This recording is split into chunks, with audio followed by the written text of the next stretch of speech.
Hi. I don't know if this is gonna work, but I made like a fake live stream. I was gonna do a live stream, and at the last minute, I changed my mind and pre-recorded it just to test the streaming setup that I set up. And well, it worked okay, but I didn't realize that it defaulted in OBS to export to 720p, and I don't know. I ended up cutting it a little bit. I didn't edit too much, and then just put this part in here to let you know that this is a pre-recorded stream. And on this stream, I put this thing together, and it was fun. And I'm probably going to do another one, and it's probably going to actually be a live stream. So I'm going to figure that out, and we're just going to kind of talk nostalgia, Christmas time, Gunpla hobby stuff for the stream. So it's like a chill hangout stream, a little bit of like building tips stuff if you've never really done it much before, and just, boomer talk. Enjoy. All right, everybody. Today we are testing a new stream setup. I've never tried this before. We're recording directly into OBS. I'm using a action camera. This is my Insta360 X3. It is like 6.7 millimeters, so it's pretty close to the work area. So there's a mic. It's riding on a mic arm. It's right in my face. I'm just trying it out. I don't know if I'm going to actually end up using this or not. Usually I use a Canon camera. It's just whole can of worms trying to get that connected to OBS and Action and other apps. Anyway, all right. So for Christmas, it's been my tradition to put some kind of Gunpla something together. I've been kind of working on my little F-90 here for the past few years. I buy upgrade parts to it every now and again, repose it, transform it, add a stand. This year, my favorite childhood kit, other than the full metal or the full armor Double Zeta Gundam prototype, it was the original F-90 P-type or plunge type, which is supposed to be used for like atmospheric reentry. So it has this really cool like wing shield thing, and then when it transforms into robot mode, it has a shield on each arm and has like a little gun on the shoulder. It's really cool. I love it. It's one of my favorite designs. I don't remember who designed it. I actually tried to look this up the other day. I forgot. But it's not one of the original designs. It looks a little offbeat compared to the other ones. One of my buddies said that it kind of looks like a knockoff Gundam, but that's kind of what I like about it. It's still like, it's a very like 90s forward design. Very 90s, a little bit too much, right on the edge of being ugly, but I love it. Overcomplicated. The whole idea with the F-90 is it's called like the A to Z parts kits. You're supposed to be able to have a completely different mission pack for each kind of mission that the thing would go on. So the base kit basically looks like this. I have some of the armor points removed because that's where the new pieces go. I think actually I need to put these back, but it's in a box somewhere in storage. It has like little hooky things on the butt. You take the backpack off. It's got a bunch of different stuff, snaps into these pieces. It's awesome. Love it. Love the design. Been excited for this one to come out. I was waiting and waiting and waiting for years for it to come out. And then I guess I just didn't check for like a year and a half because this box says 2023 on it. I saw it in my local Gunpla shop and I was shocked because I was trying to make sure to not miss the release of it, because it is P Bandai. You can see by the box that it's only one color. So let's just flip them around. It has basic black and white instructions, which is a shame. You know, the 90s kit had like these cool illustrations. And these two, this was never in an anime. It was very recently put into a manga, like I think a year ago, maybe 2 years ago. Kind of bringing these kits back and bringing the story back into manga format is kind of like it's been a renewed interest in the F-90. If you don't know, that this was originally supposed to be part of a TV show that was scrapped. Somehow it became F-91, the movie. It uses a totally different design Gundam, totally different designed enemies. It's a totally different story, as far as my memory serves. So all of this stuff was just like liner notes in like drawings, and then they turned it into model kits, and then the model kit base design was used in a Super Famicom game, and then that was the only thing that they ever made with this stuff was merchandise, and then it became real later. It was just a cool idea that they had. I might have to move him because I keep knocking him around. But right, so So it's my Christmas tradition to do something Gundam-y. I have a room here for all this stuff. In the middle of finally cleaning up my office after months of video projects, I decided I should do this first because this is probably going to make a mess. Maybe I should set this off screen to try to block the view of all my other projects that I haven't finished yet. Yeah, there's memory cards and camera parts all over my desk because that's just the life I've been living for the past, I don't know, 6 months. We did a shoot in Tokyo and we did a shoot in Kumamoto. That's for my own personal project. We shot a wedding in Portland. Last 6 months, my desk has just been accumulating screws and SD cards and camera caps and... All right. Okay, so on to this. So the instructions are clear. It's a fairly simple build. Putting it together is going to be kind of weird because I think maybe I need to add a couple of parts I don't have. Oh, well, maybe not. I think just these pieces that go here are missing. All right. Okay, so we got these out. I need to get my knife and tools out. So I have this handy dandy Gundam Gunpla box design, new and old toolkit. I actually took the W pack off earlier. I was going to turn this into an Instagram video, but then I realized it was going to take like forever to film that. It was just actually going to be harder. Just going to put that on my hard drive case. So there's also hard drives all over my desk. All right, so I just have the bog standard modeler side cutters. These are okay. They're fine. I've used them for tons of stuff. Actually, there's still plastic on them from when I modified this case yesterday to hold my samurai blade hard drive caddies. I used one of these brushes, these kind of crappy dollar store brushes, to remove dust from my model kits, which I already did, but it looks like there's a little bit on there yet. We put him over there.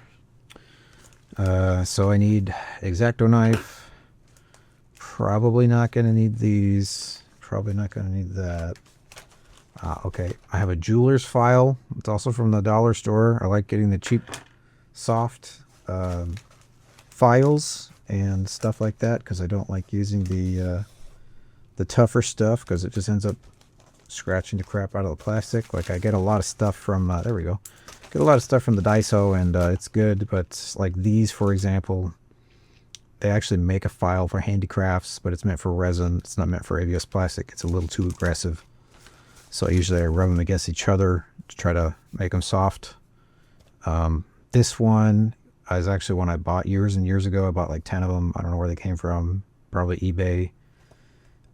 One side I peeled off and then put, I don't know, 1,000 grit, 3,000 grit. It feels like 3,000 grit sandpaper on there.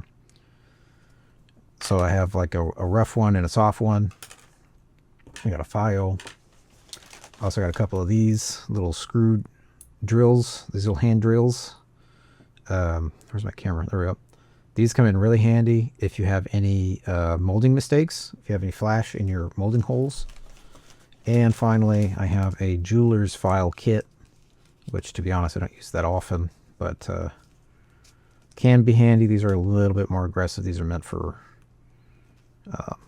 DIY jewelry things. So, but the thing that's magic about this one, this flat one's actually pretty good for nub marks if you're careful. This one's a little softer. It's also good for nub marks, but the magic one is the yellow one, which doesn't want to come out. This is really great for cleaning up your joint holes. Because again, sometimes they have flash in them, sometimes they're too tight.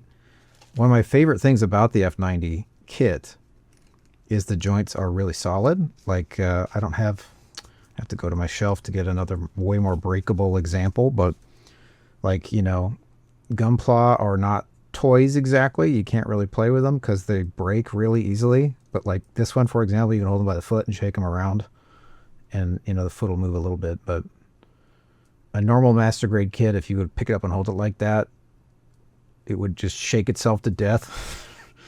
I mean, you know, if you grab it by the waist, shake it around, like the hands don't move, the arms don't move, the head doesn't move. There's no jiggling. There's no annoying sounds. I don't know if you noticed that too, that there's a spot down there for a stand. But unbeknownst to me, let me take that out. unbeknownst to me, also got a scriber in here, which I'm probably not going to use. Is this thing even... Oh yeah, it's still fairly sharp. Still got blades for that somewhere. Unbeknownst to me, this kit actually came with... Just throw that somewhere. This kit actually comes with its own stand. I had no idea.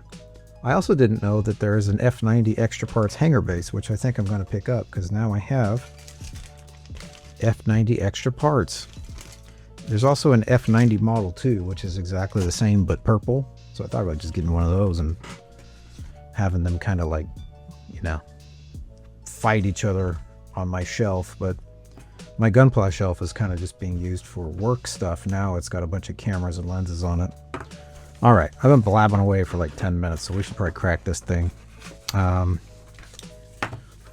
Usually I do this on a kitchen table in the living room and not on my desk, because my desk is full of recording stuff and work stuff and tripods and arms. I had this, like, I don't know if you can see that, there's a tripod right here with a full-size Blackmagic camera sitting on it.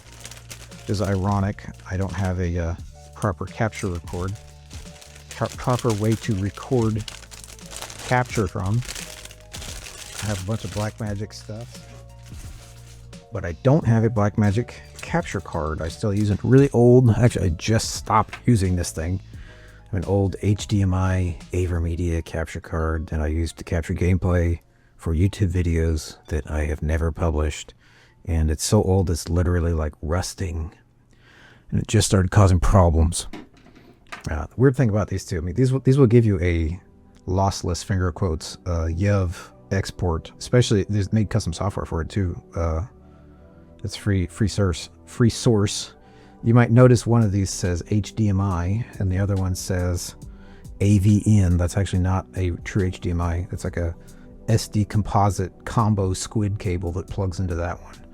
And that's what I use it for mostly for recording original Famicom games. And I was trying to start a YouTube channel, this YouTube channel for gaming, and my my hard drive crashed and I lost every video that I recorded. And I kind of just got sad and gave up, because I was doing this thing where I would buy games on eBay, clean them up. Oh, there's that wire on. Be careful not to lose that. Clean the games up, play them, give like a little 5-minute review. That was the whole idea, and all that stuff's gone. The only thing that survived was one PlayStation 3 game review, which was posted like, I don't know, forever ago. It's on there somewhere. Bygone years of trying to be a gamer channel in the early 2010s, when like the hardware and software would argue with you every 10 seconds. It's so easy with OBS and Marilla's action and all the crap that we have nowadays.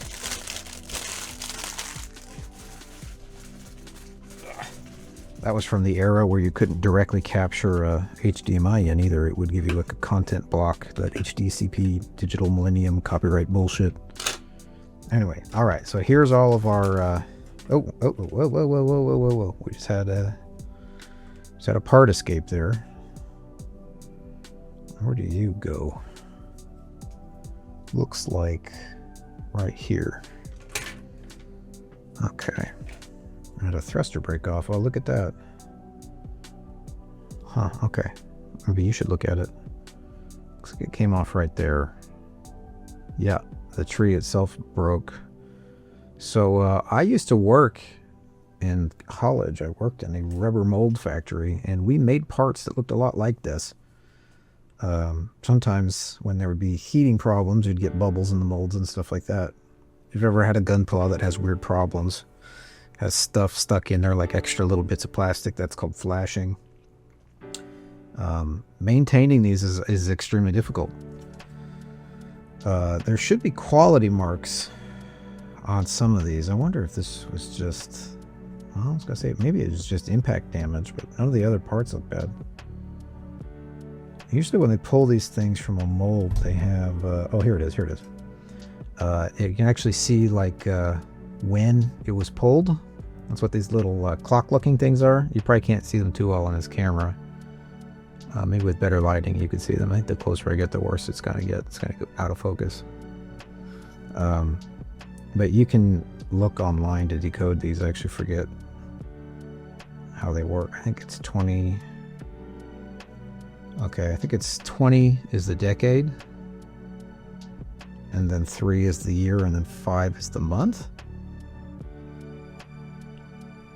3, no, maybe it's 6 months, day 3, 2023. That sounds right, actually. These shipped out in June. Oh, yeah, that's probably right. These shipped out in June, so probably June 2023 when this was produced. I'm guessing, I don't know. But if you ever have mold problems, if you live in Japan or Asia, definitely you can contact Bandai if you're missing parts. Yeah, it has the same date on it, so this was made at the same time period. So these weren't like hanging out. You can contact Bandai. There's usually a phone number or a email address somewhere in the instruction manual. I know the instruction manuals are also in English nowadays too, so yeah. If you want to see the full color photos, they give you a little link online. I usually download them because I'm afraid that, you know, one day they're just going to remove them. Yeah, there you go. International customers. If you're missing parts or you have a problem with the mold, go ahead and contact that. All right. I don't know how long I've been yapping here. There's no recording indicator. 15 minutes. Okay. Jesus Christ, I haven't even started yet. You can tell I don't normally do this. Okay. All right. So we got all of the parts. So first things first, look at the first top sheet, parts list. Multicolored, by the way. Like I'm so old that when I was building these in the 90s, I was picking up the ones from like the early 90s and realizing that before that time period, they didn't do this. This was new technology. Multicolors on the same parts tree. Look at that. So that's multicolor part 1. That's A. And then 2 parts, B parts. These are all blue, it says. It's so nice to see that in English now, too. I actually had to learn hiragana and katakana in my early 20s because it was getting hard to build these old kits and play these old Famicom games, what I was talking about earlier. Got this one, and then, of course, that one. Oh, it says here at the bottom, make sure that you have the PVC wire and the mesh pipe, which is PET. That's interesting. So I always thought that they just used like paracord, but this is really small, so I don't know if you can even buy this. So I would be careful with this stuff. Just like some of the older master grade kits. It doesn't, I don't think it says on here what tools you need. I used to say the tools required too. Oh yeah, it's up here. This one requires a pair of scissors. You can do it with a wire cutter too. And it also gives you advice on how to put on the, you can apply glue or apply the decals. I'm actually going to take these decals and put them back in the box because I never ever apply the decals. I always plan on painting my kits and I never paint them. But I always save the stickers for later and then never ever paint them. I think I fully painted maybe like 5 kits and I partially painted 30.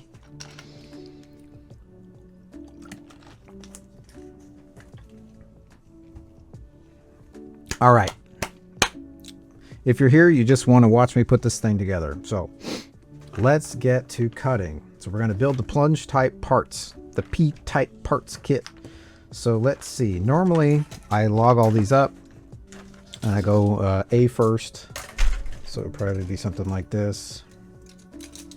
A, and then there's a C1, C2. And then that one, I forgot what that one is. That one is ACB4A. That's easy to remember. What the fuck is that shit?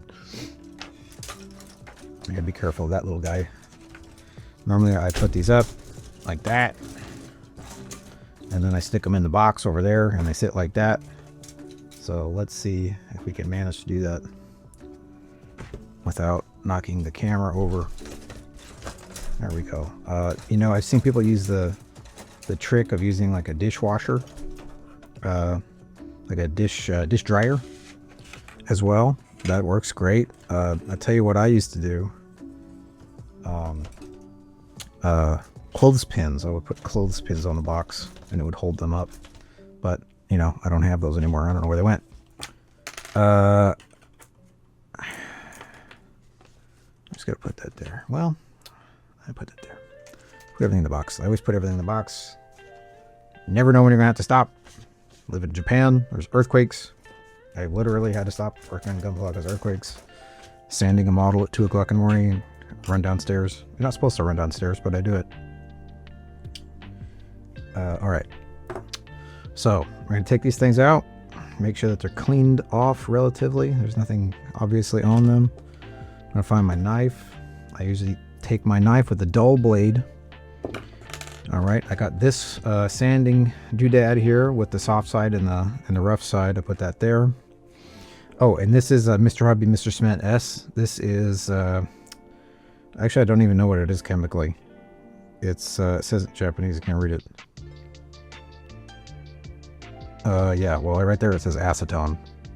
So it's some kind of acetone, diluted acetone. You see it's kind of off color because it's old. I've been using it for probably like 8 years. But that's for when your joins don't want to join, or when you have spots that you've sanded and they're too rough. You can put a little bit out on there, rub it on there, and it'll kind of smooth the plastic out again a little bit. But you got to be careful when you use it. Make sure it's always sealed. It's not as rough as regular acetone, but still, you know, if you leave it open, it'll evaporate. Okay, so we are looking for the rear nose cowl unit C1. So we got to look for A26. I'm going to pull the A one first because A's in the front. This is how I think about it. I always look A, B, C, and I look at what's up front. I grab that one first. Even though you're supposed to get that one first, I always get A26. So let's find A26. Looks like it's right there. So flat side against to the part. I don't think this was intended to be a tutorial, but it's either this or I can talk about old video game stuff that I can't quite remember anymore anyway. Alright, next we're looking for C1. Just bong the crap out of my mic. Look for C1. Let's see here. 24 and 25. It's kind of an unusually shaped part. Alright, so if you're cutting one of these, that's right on a peg. That's a nub, that's a peg. Push it in there a little bit, put your finger on the other side, flat side down. I leave that on, rotate the entire thing, rotate the entire thing again, and then I will drop the part on the right hand side first,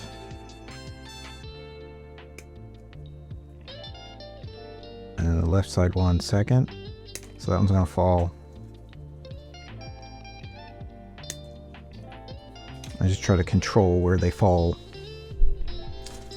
Alright, so at this point I'm going to look at these nub cuts and they look meh.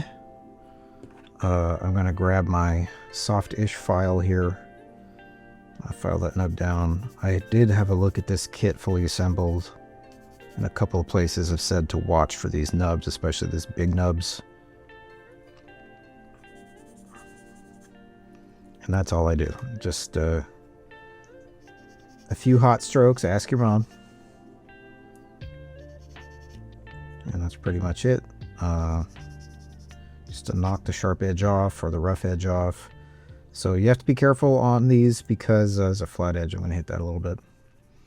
You got to be careful on these because you can break them off if you don't clip them correctly. That's why it's important to use side cutters. For years I used regular old fingernail clippers, and I would have to sit there with a hobby knife and cut off every single one of these nubs. And then I thought, you know, there's got to be a better way. And then I realized it's just because where I'm from, all the hobby stores are geared for old military models, assuming that you're gonna like sand and paint them all, cut all the nubs off manually. There's just no good tools. One of the big things I learned too, see there's a rough nub right there. If you can feel it with your fingernails, that's not going to sit flat. In that case, I would use the dull hobby knife blade. And I always cut towards myself. It's too hard to do that and get a straight line. And if you do that, you're going to cut this finger. That's why I use a dull knife. I could rub my thumb on that. And it's not going to cut my thumb skin. It might cut my fingernail. Just kind of got to be careful with it. I usually also too, it's actually kind of short for this, but I usually let my fingernails grow out a little bit right before I do something like this, because it's too hard to pick up little tiny parts. I'm also blind as hell, so I can't see, and it's hard for me to pick stuff up.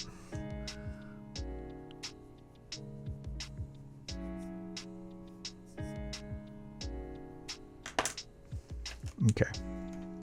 All right, so we got C125, C124, and it just says to push them together. Not like that, but like that.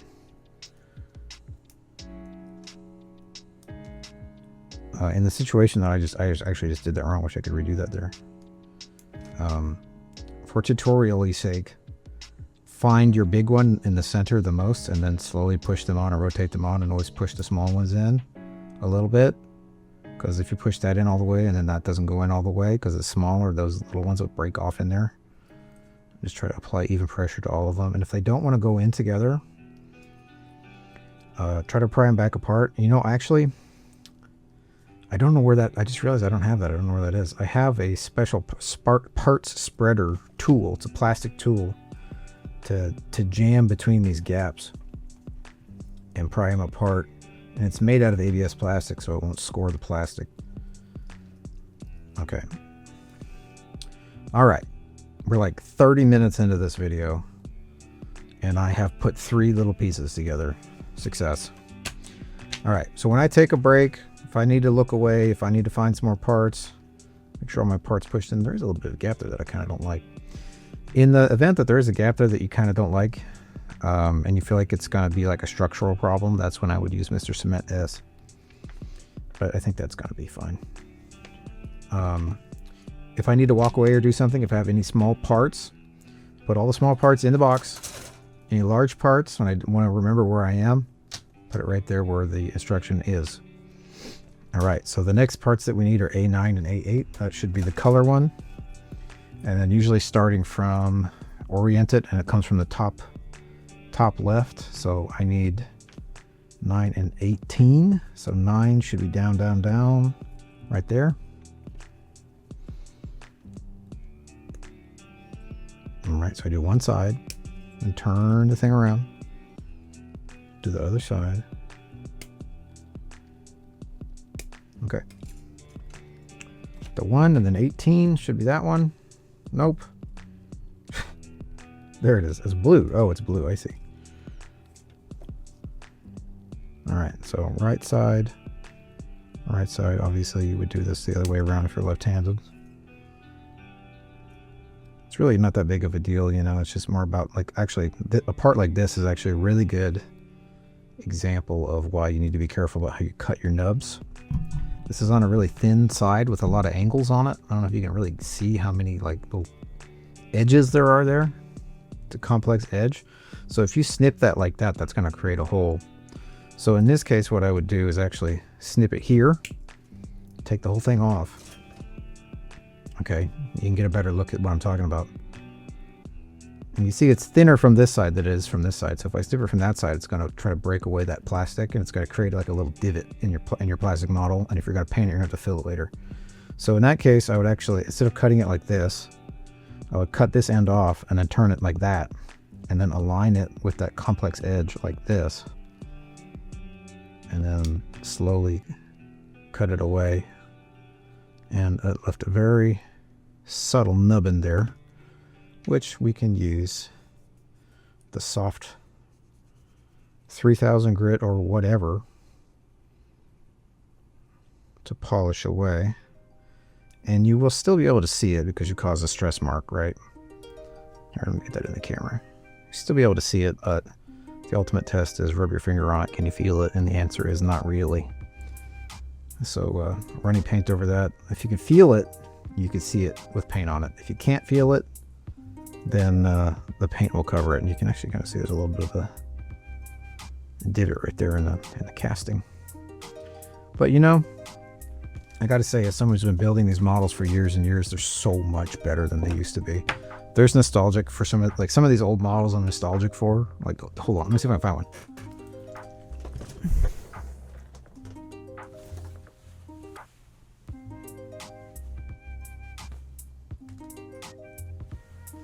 All right, for example, this one.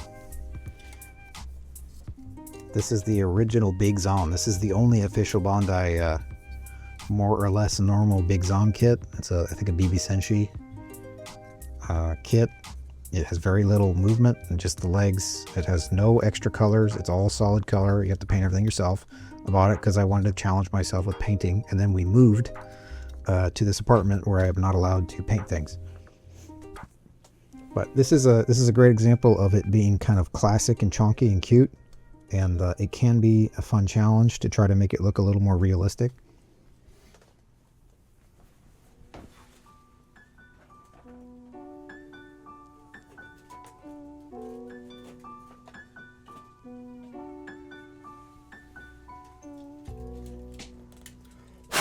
Ooh, dust.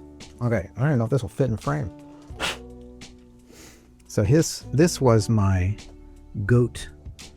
Always wanted it, never bought it, could never find it. It's very expensive when I was a young kid. This is the FAZZ Master Grade.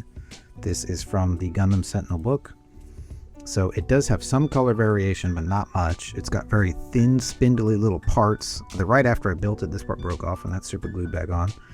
It's heavy. The weight is not balanced well. It has very lightweight legs and a very heavy backpack with a very heavy weapon on it. And it doesn't really want to move. And when you do move it, it's scary. And when you pose it, it kind of wants to just like relax into a weird, awkward, slumped over position. So that's what I'm talking about. When I'm talking about new kits being better, they look better, they feel better, they go together easier, and they break less often.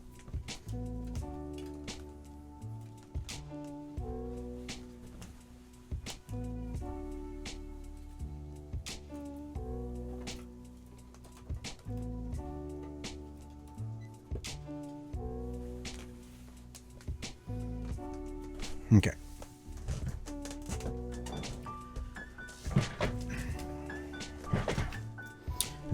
All right, so these little nubbins, throw it in the box. This will probably go out with plastic recycling.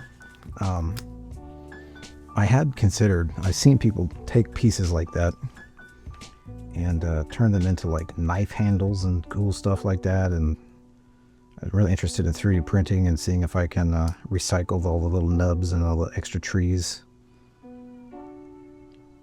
into... See, I just made a mistake right there. Try to push that tip in too early. I thought of lining it first. Try to turn all the extra little plastic bits into plastic filament somehow, which people have been pretty successful turning plastic bottles into it, but that's much easier to do because you don't have like little bits. All right. You might laugh about how careful I am here, but if I don't have things perfectly aligned, I really don't like stressing the plastic and pushing them in there. So try to line that front tab in there. I accidentally pushed it in too far.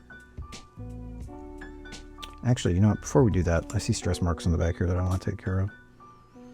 And the fun thing about this too is the way that people always recommended before, and the way that I always did it, was painting the parts on the tree, like the base color, and then partially assembling same colors, and then masking everything off and then finishing it off with an airbrush.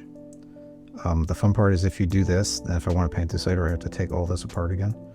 I think the reason that happened is because these holes are just too damn small. They don't want to go in.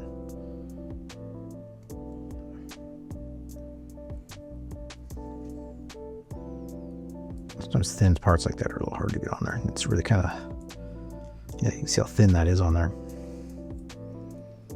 All right, so 35 minutes into the stream, we have got these parts basically finished. That's kind of funny that it goes together like that. Oh, okay. All right. Oh, stress mark.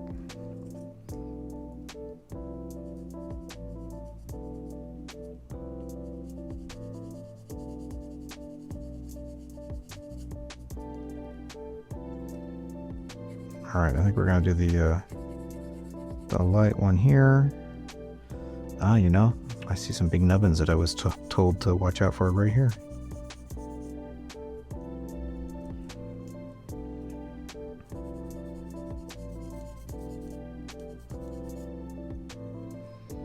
All right. So curved edge should go together like that.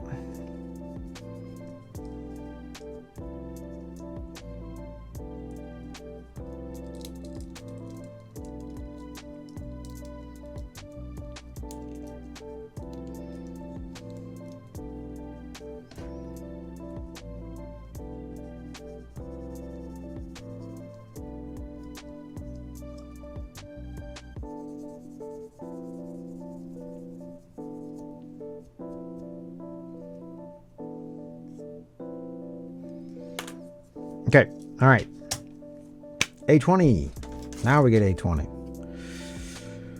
Okay, it's got some more big nubbins on it that I need to take care of. Oh, look at that. I'm gonna be careful there. So before I used to like do this kind of twisting it thing. I don't do that anymore because it breaks parts. So sometimes when I break these bigger ones too, I use this way back here where the two ends join, like that, almost like a wire cutter. And I just bent it there and caused a stress mark.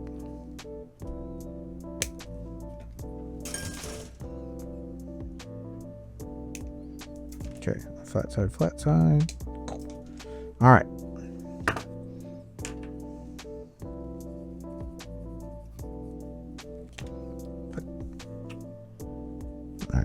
That's the one I bent, I think.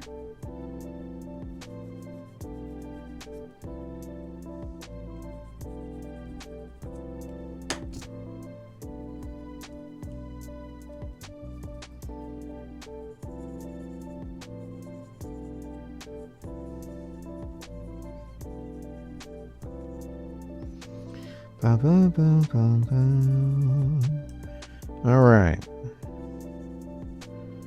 Sorry, it's silent here. I'm trying to listen to a YouTube video and it's auto playing like police body cam stuff, and it's very stressful.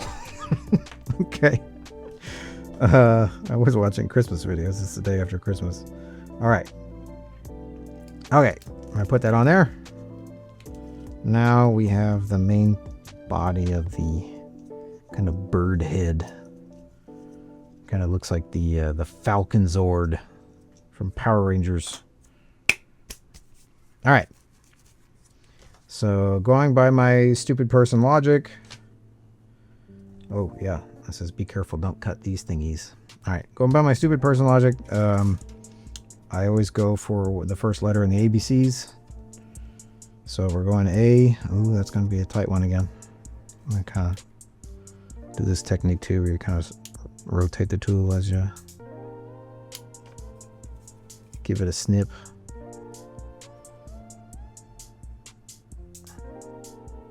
There we go. Just trying to be cautious about causing any damage that you're going to have to fix again later, because it just wastes a ton of time. All right.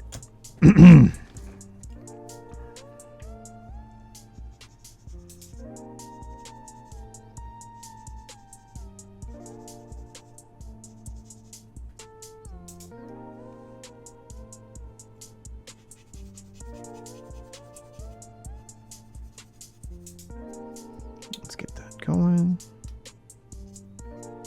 I think too, even these files where I'm trying to be easy on the plastic, I think these are still too aggressive.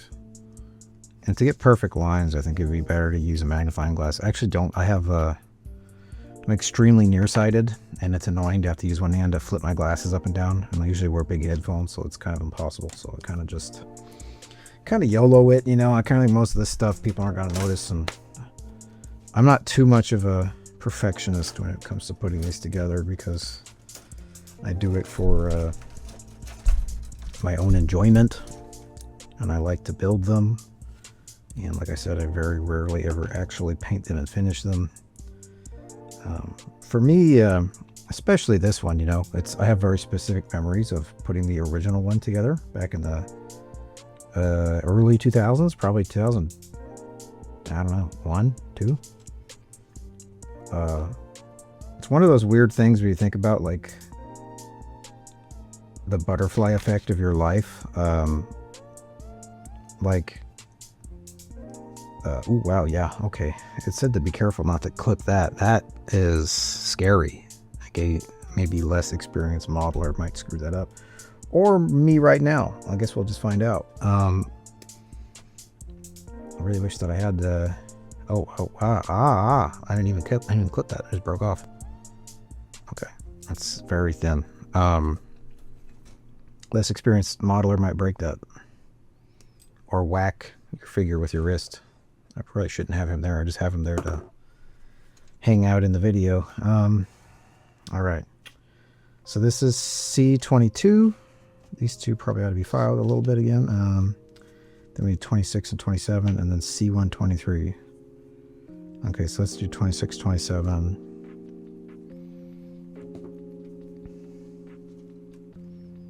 So when I was a kid, my one other buddy Jay and I loved Gundam. We got Gundam Wing first. We're from North America, and I started to, like every other time, I liked a thing like Dragon Ball Z or whatever came out before that. Go to the local shops, buy action figures, trading cards. Really big into Pokemon. Bought I think a Wing Gundam and a Shenlong, and I really wanted that Death Scythe Hell. I thought that was the coolest thing I ever saw. Couldn't find the action figure. It was quite popular. If you don't know, it looks like, you know, the Grim Reaper. It's rad. Like to like an 11-year-old boy. He's like the coolest shit ever. And then we need C123. So anyway, I couldn't find this thing anywhere. And they had just gotten these new boxes in that they called action figure model kits, and I had never seen them before. And I looked at it, and I kind of liked building model kits. I built a couple of model kits with my dad when I was a kid. And I was like, oh, it kind of seems like a fun idea, but I don't want to glue stuff. And then it says, oh, no glue required. And I was like, oh, like the box is talking me into it, right? And they're kind of cheap. I remember it being around the same price as the action figures. And I kind of thought, well, if I can kind of sort of play with it, but mostly like I can customize it and pose it, that's actually mostly what I want it for. So I picked it up, took it home, listened to a Creed CD while I put it together. And then now, I don't know, I've got like 100 of these things. I'm 37 now. I've been putting at least one together a year, every year, mostly. I think I took a break there for a while whenever I got interested in girls. Kind of got back at it again in college, and then obviously I moved to Japan. My wife was buying me them from like Christmases and birthdays and stuff, because I would stop buying them for myself. And she was like, you should have fun. So she bought me some of it. She bought me that FAZZ kit. After telling her like, oh yeah, I saw this on the internet when I was like 11 on the Gundam store, and I wanted it, and I couldn't get it because I needed a credit card, and I didn't have one because I was 11. And my parents were not going to be like, oh yeah, sure, you can borrow my credit card to buy a Gundam kit from some website.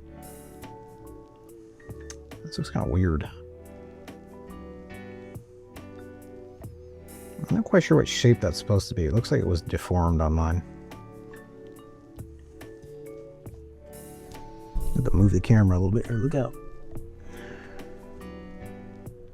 Okay, all right. I kind of wish it should have like a pop-up there, but maybe it won't matter. So let's see here. I can't really see what I'm doing, so I'm gonna kind of guess. Oh, I see. It goes there. So I just got to make sure that it fits in there.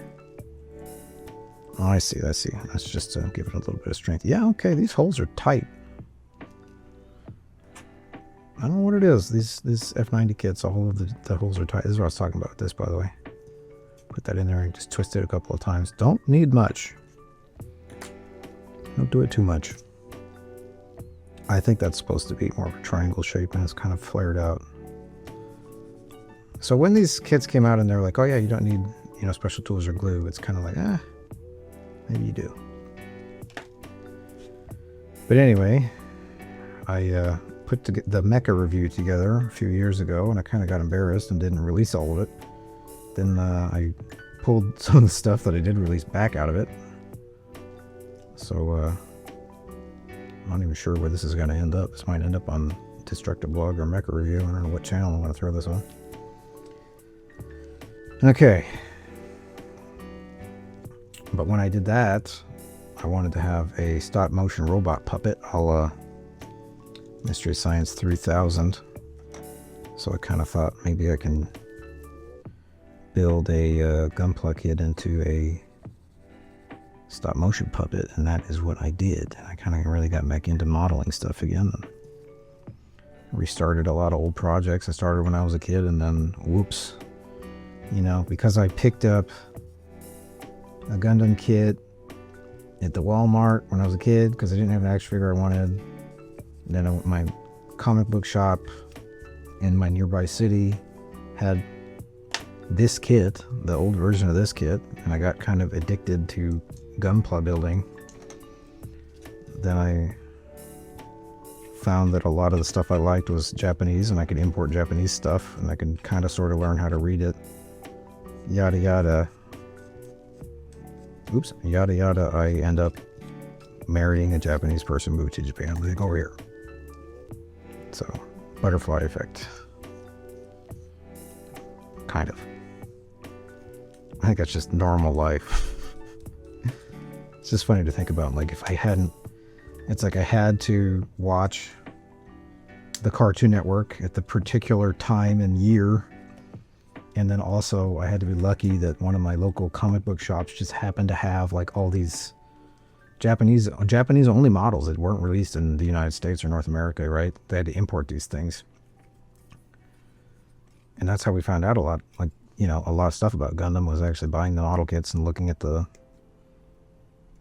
instruction manuals and stuff like that, because the movies hadn't come out yet. Nothing had come out yet. It was just Gundam Wing on TV, and then to our massive shock, there's tons and tons and tons and tons of Gundam stuff out already by 2000.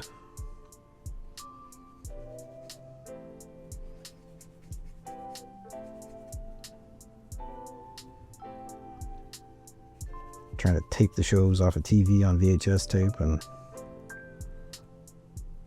buy a good Gunpla kit at the local at the local comic book shop. Rewatch episodes of the show and put it together on my dad's 1970s carpet. It's like a lot of my happy memories as a child. Trying to put my buddy's insane Dendrobium, full-size Dendrobium kit. That thing is insane. I don't know how many parts that thing has anymore. That one's kind of become my white whale. I almost bought one a few years ago, and I was like, just moved to Japan, didn't have a lot of money, really didn't have any space. We lived in a tiny apartment, and the idea of spending like, I don't know what it was, $250 or something like that on a plastic model kit was kind of like, that's not an adult decision. But you know what? I haven't seen one for sale since, so it was almost 10 years ago. So sometimes I'm kind of like,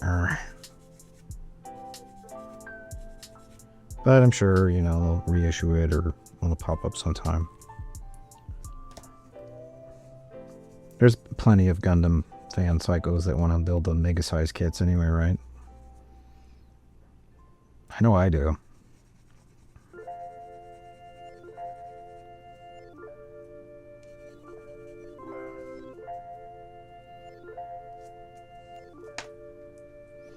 Okay, let me put that there. The little safety triangle goes that way. Oh, I make the same mistake I did earlier. Align and turn. And push thumb over pieces and then push evenly. Boom, boom. There we go. Look at that. So that's supposed to flip open, right? There we go, like that. And then the head will go in there. That will shut. And somehow or another that folds into the backpack. I don't know. It goes like that, right? Yeah. Yeah. And then it folds back down. Okay. Alright, I'm just playing with it now. Oh! Jesus Christ, scared the shit out of me. That's kind of loose. Okay. Noted, that's kind of loose. Okay. Hey, let me tee up.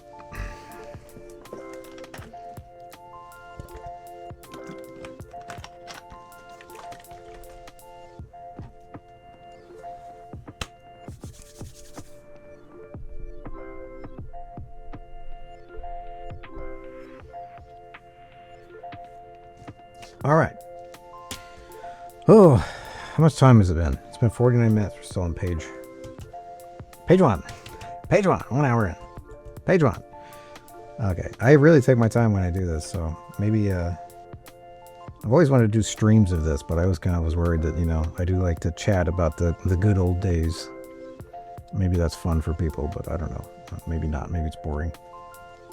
I don't know if you were around back then, but it was a very specific time for like little nerdy anime fan people. Going into the stores and looking for anime. I remember it's the first time I went to a place and had an anime section. I think it was the same store. It was maybe the same comic book store. And I was like, what's anime?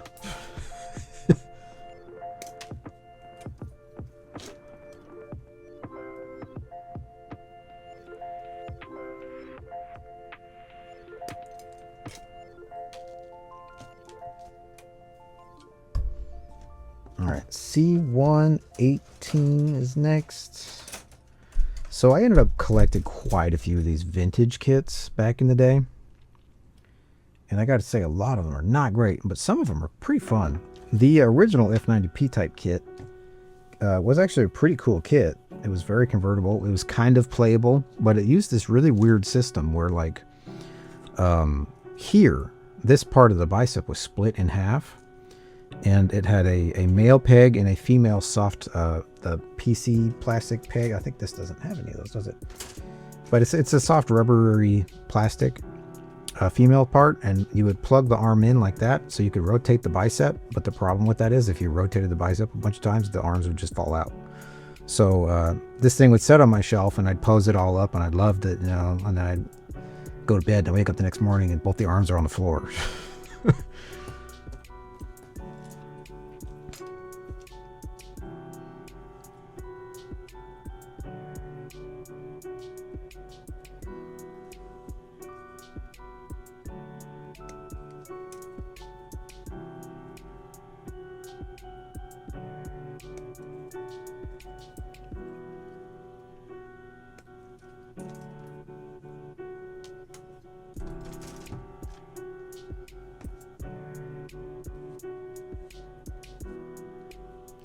All right, there's a little bit of, that was kind of a rough cut on that one. I got a little bit distracted when I cut that one.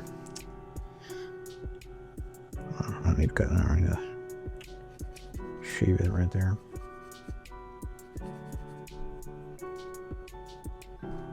But yeah, I don't know.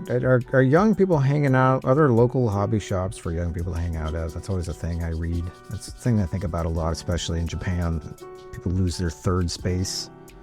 I know, just, you know, I've been living here for less than 10 years, and when we lived in the city, I went back and visited our old neighborhood around Ikebukuro. I used to live around East Ikebukuro, where the Sunshine City Mall and the aquarium and stuff is, and yeah, all of our like little places we'd hang out with are pretty much gone.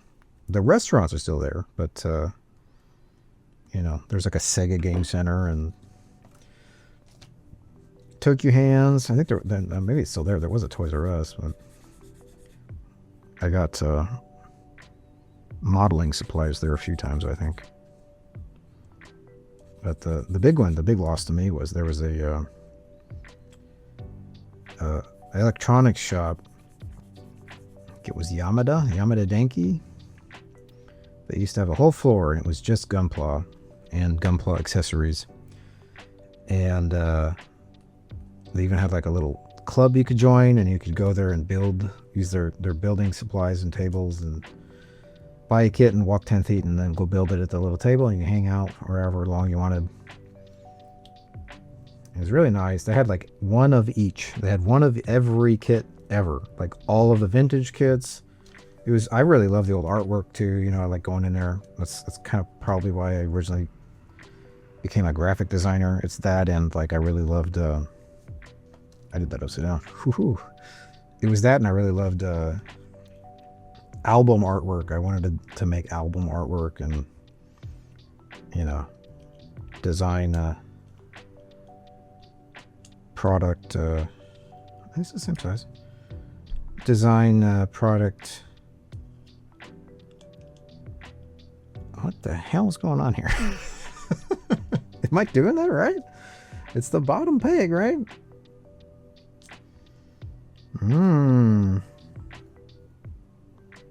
Oh, I see. Okay, these are different. They all look identical, but it looks like they're different size. Are they different size? The one with the 2 dots goes in, and the one with the 2 lines goes out. I don't even know if you can see the fucking difference, Ramos. Can you even see that? This has 2 dots, that has 2 lines. Okay, there's an imperceptible size difference. Wild. Okay, alright. I completely lost my train of thought. Alright, that's A13, right?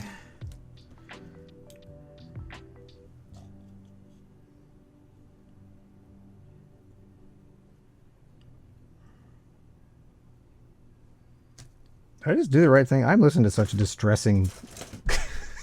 I'm gonna turn this off. It just auto plays like crime content, because I'm also like a true crime weirdo, and sometimes it's just like, you know, nightmarish shit is playing in the background when I'm trying to concentrate. Oh my god, did I cut the right part? No? Okay, cool. Jeez. Okay, I was supposed to cut A13 and I cut 10 or 11, I guess. Okay. A13, there we go. Wow, what the hell was I talking about? Third spaces, yeah. I had one of everything, and I wanted to, I loved the artwork back in the day because I wanted to be a product artwork illustrator person. You know, the 80s and 90s like toy box artwork and all that. It's so awesome.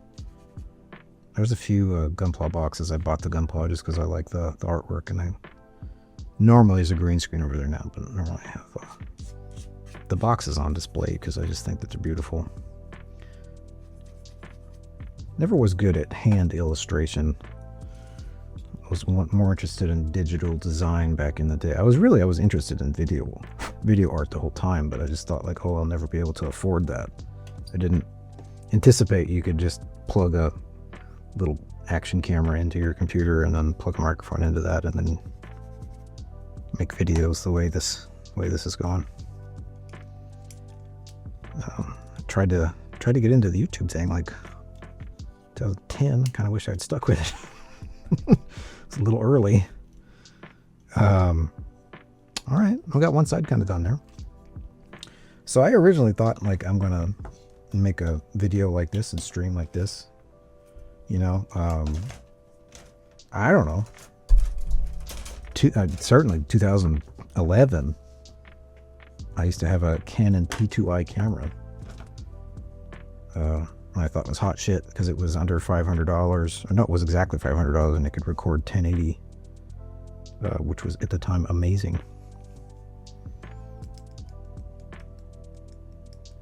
Okay, so this is what now? Oh, A21, C21. Following my dumbass man logic, go through the A part first. Where the hell is it?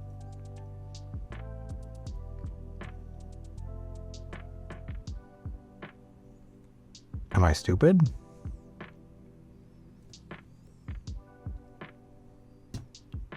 Oh, I picked up the C thing looking for the A thing, and then I'm still looking for the C part. Good lord. Okay, C29, let's get that part first. C29 goes over that part. So again, that's a thin part, so I'm going to cut it this way. We'll kind of rock it a little bit. That way I'll cut the end off.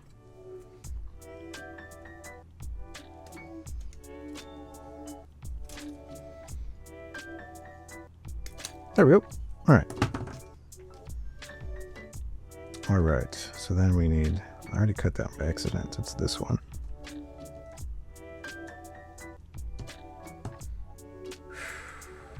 Okay. And then I need C2, that other thingy-mabob. Oh, it's C2. C2. Kind of getting ahead of myself here.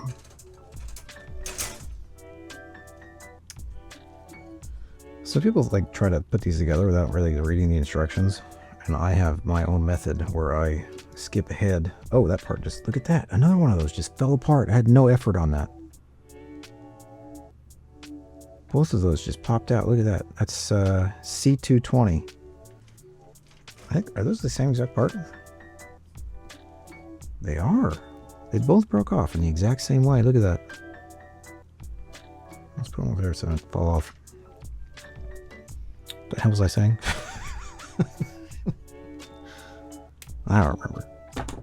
Something about how I wanted to be a streamer back in the day, but just not confident in my ability to talk coherently, which I feel like I've proven that I can't.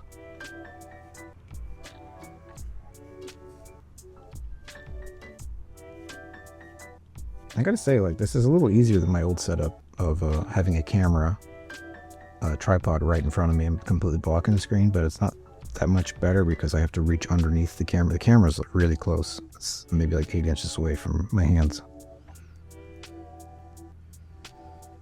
I have to keep like stretching my arms further out because I'm used to doing it like that, and I gotta push them out so you can see what I'm doing. Okay. We'll figure it out. I think I've got a couple more of these things I want to put together on camera. All right, okay. So again, it's gonna need the note to put the dots in that one. I want to make sure I get that right before I move on to the next step here. Okay, I'm paranoid. I'm gonna forget that because I have a tendency to forget things 10 seconds later. All right, as I've demonstrated. So yeah, lots of nostalgia talk. I don't know, you know, whoever's watching this, if you're getting this far, or were you a Gundam fan back in the day? What were you doing? Because it's interesting. It's kind of talking to people is like, okay, what did you see first? How did you discover it? Because yeah, of course we did Gundam Wing on TV, and then you know, I don't know if it's well known or not. It's my little factoid that, you know, we never even finished the original run on television in America because 9/11 happened.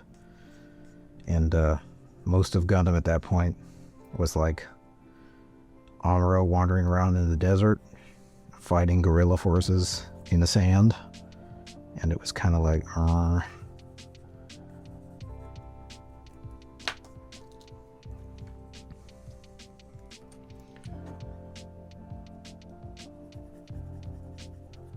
But, you know, it's funny that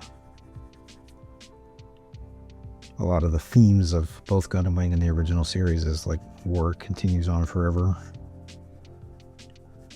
Literally the movie, Gundam Wing the movie, Endless Waltz, since the title means that, and they even explain the title, and war goes on forever as a waltz. It repeats the same steps. It's kind of an interesting philosophy to giant robots shooting each other. A lot of people tell me too that they can't get into Gundam. It's a thing I've heard my whole life. Like they try to watch it and they can't get into it, And I kind of don't.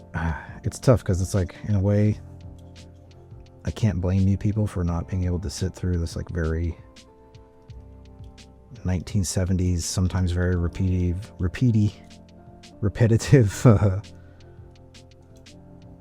This became Rocco's Modern Life there for a second. It's very repetitive.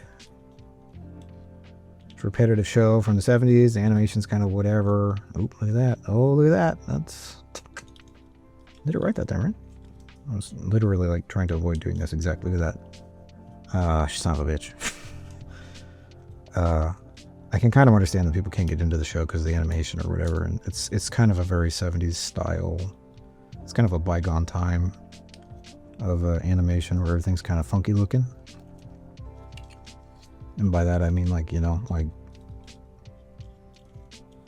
literally bell bottoms and pop collars. And I think I'm gonna loosen that hole. I think I put that in there correctly, and it still ain't wanting to fit. Oh, almost too small to dig out the other one. The spade shaped one. But yeah, it kind of cuts the realism a little bit. It's not really a very realistic looking show, but it has a very weirdly realistic, I don't know, ethos. Like, characters die, they don't come back every week. Sometimes they'll take a character, like a repeated character that you think's like an important character that's gonna make it to the end, and they just kill them off.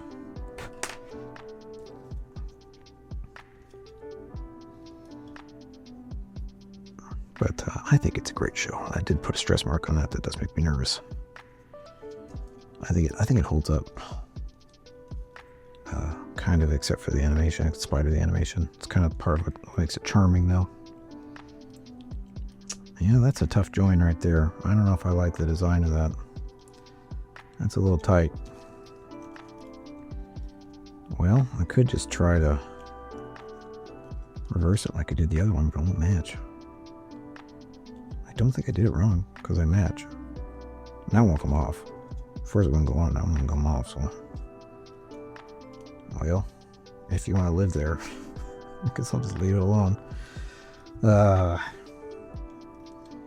always tell people too, and this eventually, if I ever put out the Mecha review introduction video, it talks about what should you watch first. My recommendation's always been to watch the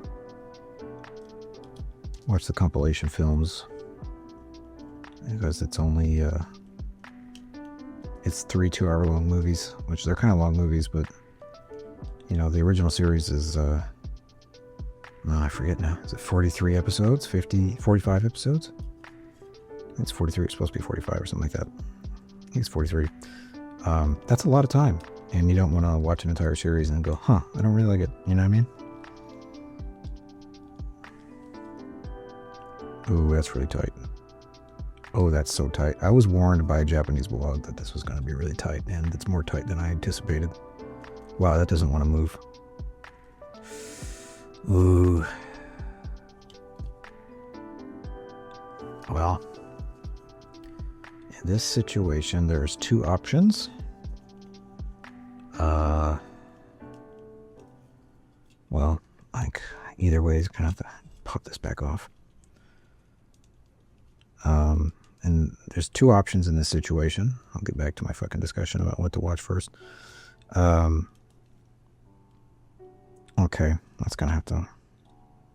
This is very scary. I've had parts just shear off doing this. And then repairing them is really difficult.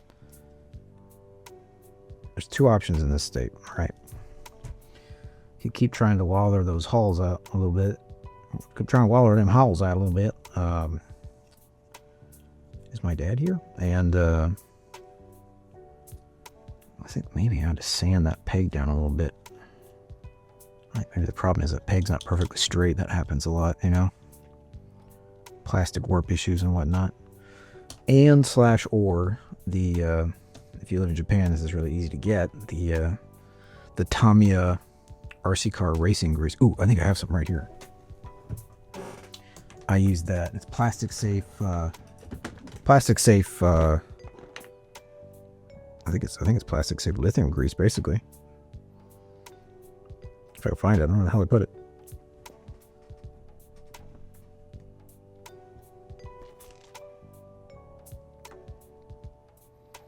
Right, what's it? I get my electronics repair kit and my modeling kit. Oh yeah, that's epoxy plate. Oh wow, that stinks. That's not sealed. Oh my god. Let's see, where's my electronics repair kit at? Yo. Ah, here it is.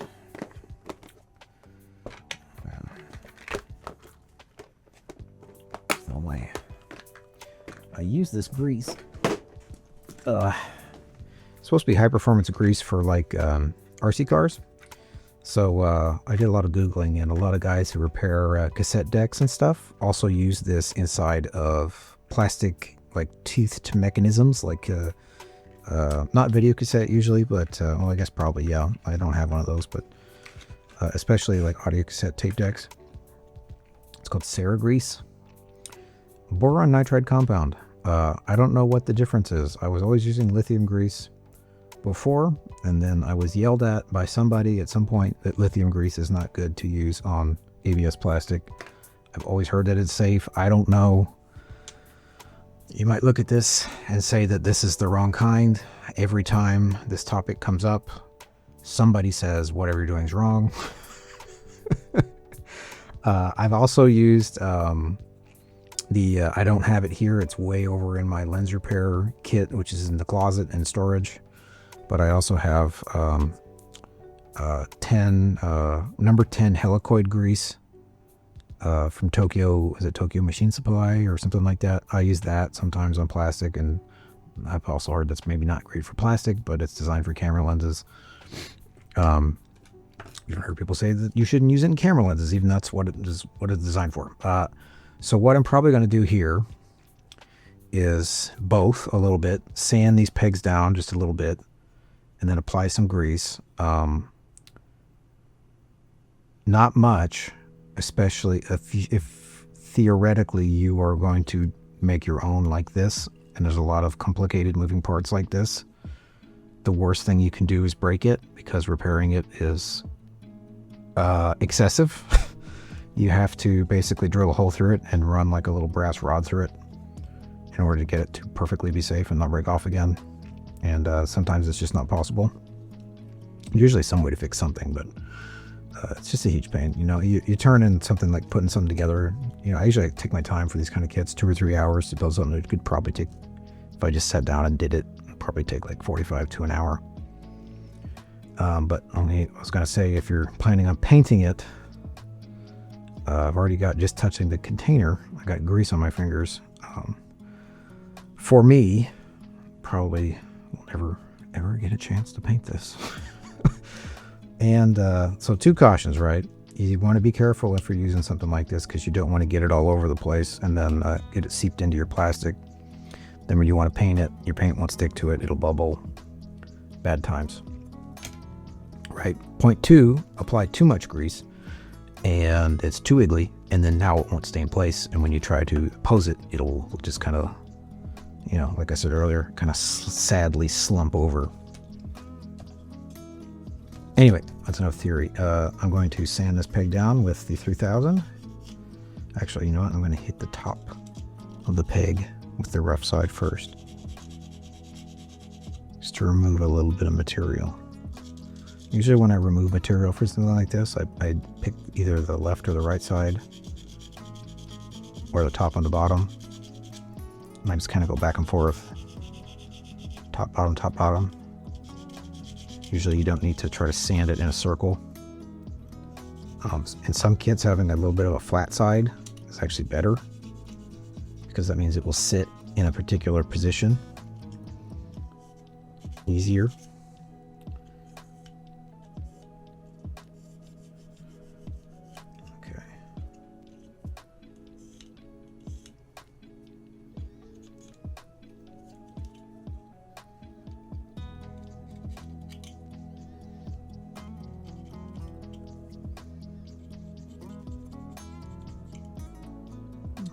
Just checking here, not that I'm not like, you know, cutting stuff I don't want to cut, because these pegs are pretty tight on here. Okay, all right, load off.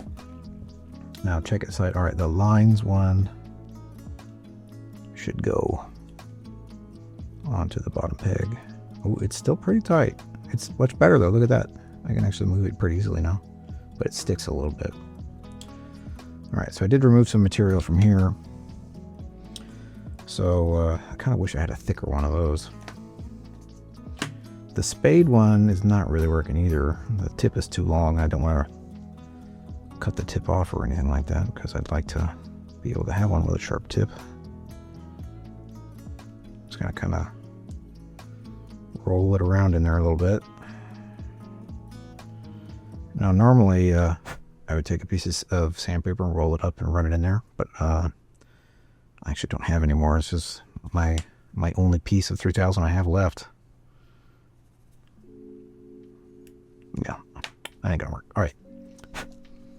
So sometimes if you use really rough grit sandpaper in the corners like this, or on the pegs like this, and you don't sand the rough edges off, it actually makes it stick more, not less.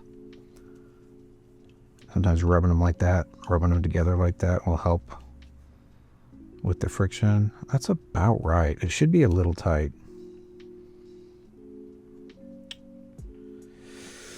I don't know if I'm quite at the point where I want to use grease yet. I might try to sand the left and right side down though. Let me turn it so you can see it. Alright, so you want to watch the Gundam series. Which one should you watch first? Well, I think the Gundam compilation movies are pretty good, but you know, every damn thing when it comes to anime and manga is such a compromise. It's one of the most frustrating things. I mean, a lot of people who are into this stuff are perfectionist weirdos, you might say. A lot of people are like on the spectrum. And for myself, I like to have a perfect version of something. And I'm not saying that I am on the spectrum. I might be. I mean, I'm doing this. But it's stressful for me to think about which one is the real one. You know what I mean? That's kind of tough too. That's actually part of the reason why I kind of got out of comic books, is because there's no true canon version to anything, and it starts to kind of get frustrating.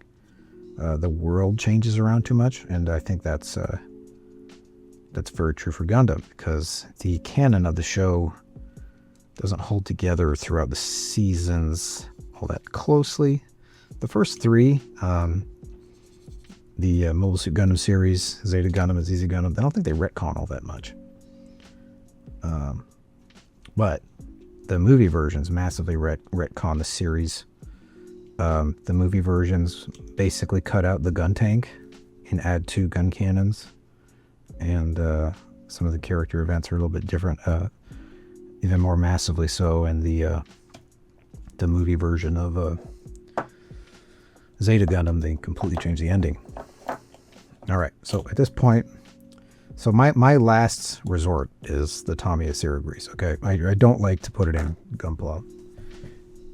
I only do it when I feel like I have to, just because I don't like the mess. I don't want it to sit with grease on it. It's not ideal for model kits to have grease on it, just for, like I said, seepage and fingerprints, and some greases can cause damage to the plastic or discoloration. So that's kind of like my last resort. So what I like to do is, after I've sanded one of these pegs and it looks kind of rough, Mr. Cement S, the edges, the rough sanded edges.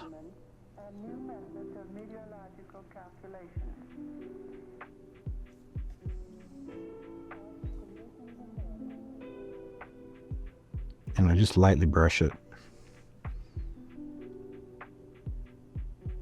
I get a little bit of that one too. It's very important that after you do that, you do not just stick the parts back on. Do not do that. It should, if you blow on it, it should completely cure within like a minute. It should really be, it should dry in like 10 seconds, but if you're afraid, you can kind of dig your fingernail in there and see if it deforms. See, I'm kind of afraid to break that. You can see there that I'm afraid to break that part because it's very thin there. It's very wiggly. That's why I'm taking so much caution here.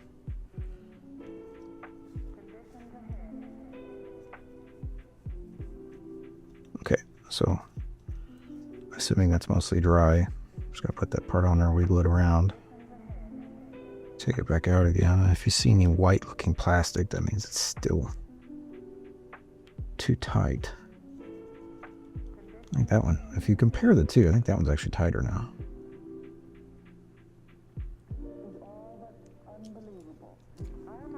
All right, so before it would not move, and now it will.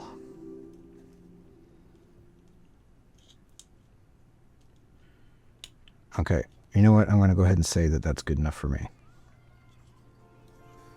Okay, all right.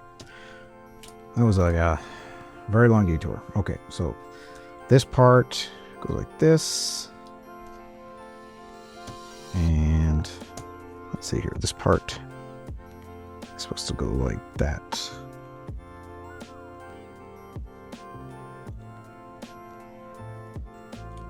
Okay. Tucking it in too tight again. All right, put that in there.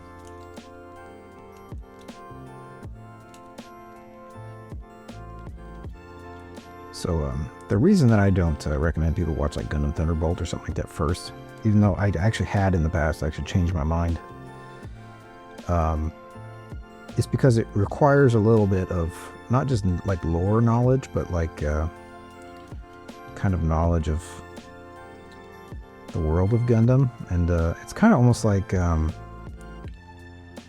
don't know, it's like watching the Star Wars sequels before you watch the originals. It's kind of like it doesn't really affect you the way it would if you had the context for it.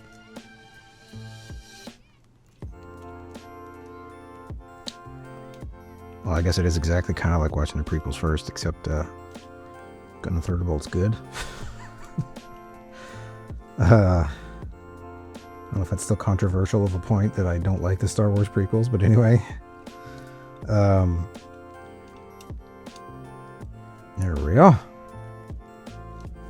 Alright, now it will move, right? Oh, it's still tight, though. This side's tight now. This side's the tight side. I guess I just gotta do it real close. I don't like how tight that is. If you have a part like this, you can look down in there. And if that starts to kind of turn white, you're causing stress marks, you need to repair that. I might leave it like this, but I gotta be honest, I don't really like how tight that is. It's kind of, you know, I have the opposite problem with the F-90 and the parts kits is they are, the tolerances are like too tight. And I had to do quite a bit of sanding on this guy too to just make sure that his arms will move. All right, we're back to snipping.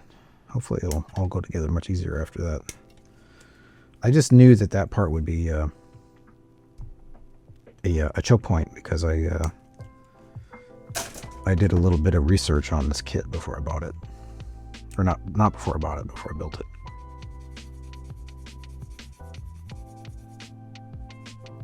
So it is healthy to know that there's lots of Gundam nerds out there, Gunpla nerds that have built every kit. And they have tips and tricks, and that's part of the reason why I wanted to make these. I'm not like an expert Gunpla builder, and I make mistakes on every kit that I make. I break stuff all the time, but I also know how to fix stuff. I also like to just put stuff together, have it on my shelf. I'm not applying to be the best Gunpla guy in the world. Just trying to share my hobby with people who want to watch a chill video. Okay, I pushed that in there. So again, you know, put my thumb in there, rock that back and forth on the pegs, and we'll see again how tight is it. Okay.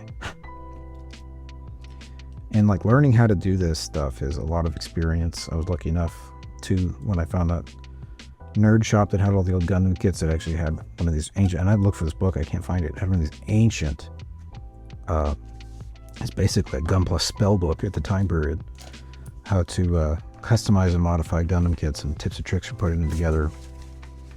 Because back then they were a lot less snapped together than they are now.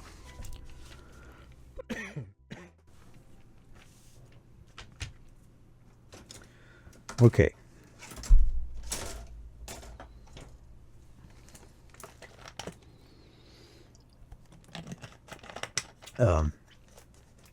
That's why I keep the Stinky Tommy putty around. It's basically like plumber's epoxy.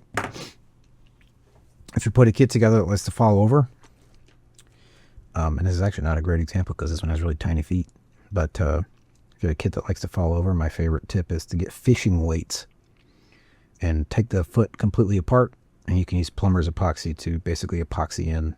I mean, well, modeler's epoxy is better, but You also use blue tack, but basically you tack on fishing weights into the feet, and the weighing the feet down basically makes it so that these won't fall over anymore. And that was a big problem when I was young, so I learned to do that because I used to put them on like a TV stand. I inherited all of my TV and my TV stand when we moved, because we got new stuff when we moved, so I got all the old stuff. So I put everything up on like the TV stand on my little Gundam figures, and I would say every single one of them fell off and broke at some point. All right, we're on C-120. Those might have been the parts that fell off. Yeah, look at that. Yep, that's a little jet booster guy that fell off in the box. All right, here those are. And then they connect with 19. Okay. These are always tricky to cut too because they're completely round. It's a similar design on other kits. It's kind of, and also they're small and they like to run away whenever you drop them. The worst is the old master grade kits. If you ever built one of those, you know what I'm talking about. The knees and the elbows of those actually were assembled with screws and nuts, and you might be imagining how. Well, some of them were like eyeglasses size screws, and they give you one screw, and if you drop that screw, it's gone. Some of the later kits included a spare screw, but you know, not all of them did.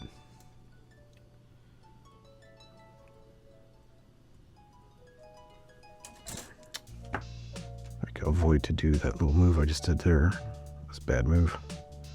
Stubborn, pushing on a stubborn part that don't want to come out. Not good, because it will tear the plastic, and then you gotta sand it all down again. All right, that's fine.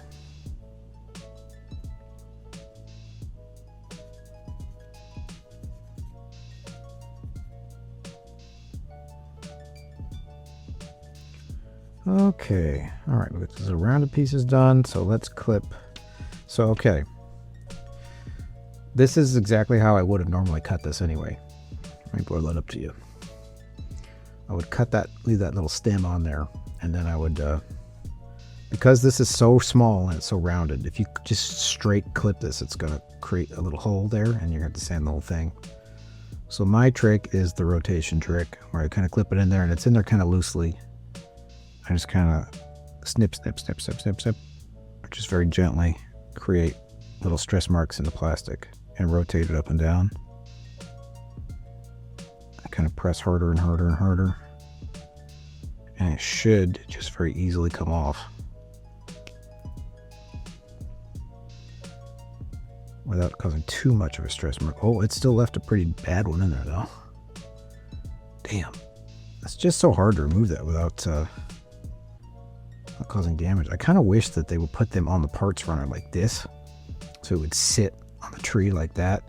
But if you do that, you can create an uneven round shape, which would cause even more problems. So that's why they do it like this. It's a little bit easier for the machines to mold it like that.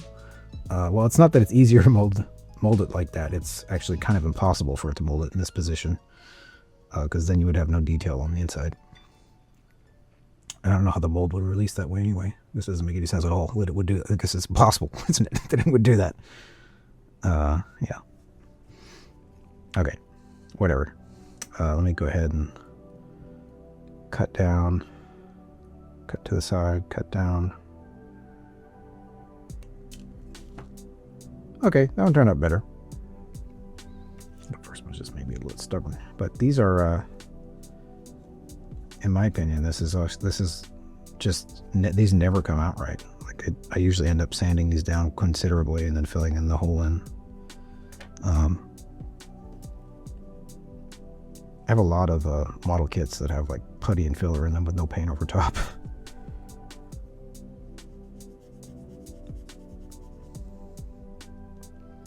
Okay, that looks pretty good. All right, so we're here. So we're gonna put that little piece in there, and then my trick for that is Hold it in your hand like that, and then slowly press it on. The temptation with this is to hold it in each hand like that and then twist it on. And if you do that, you can just snap that piece off, and then you gotta glue it on. So just push it in about halfway, put it in one hand, put it in the other, even pressure on. That's the best way to do it, in my opinion. Check those little guys, check them in there. All right, so we're here. We gotta rotate this way, and these little pegs, or where these ball joints go, it's for these nozzles. It's gonna, again, kind of the same move actually. Hold apart with all, like, you know, as many fingers as you can to stabilize it. Push it on. Ooh boy, that's tight. That doesn't want to move. Oh, I don't like that. That's too tight.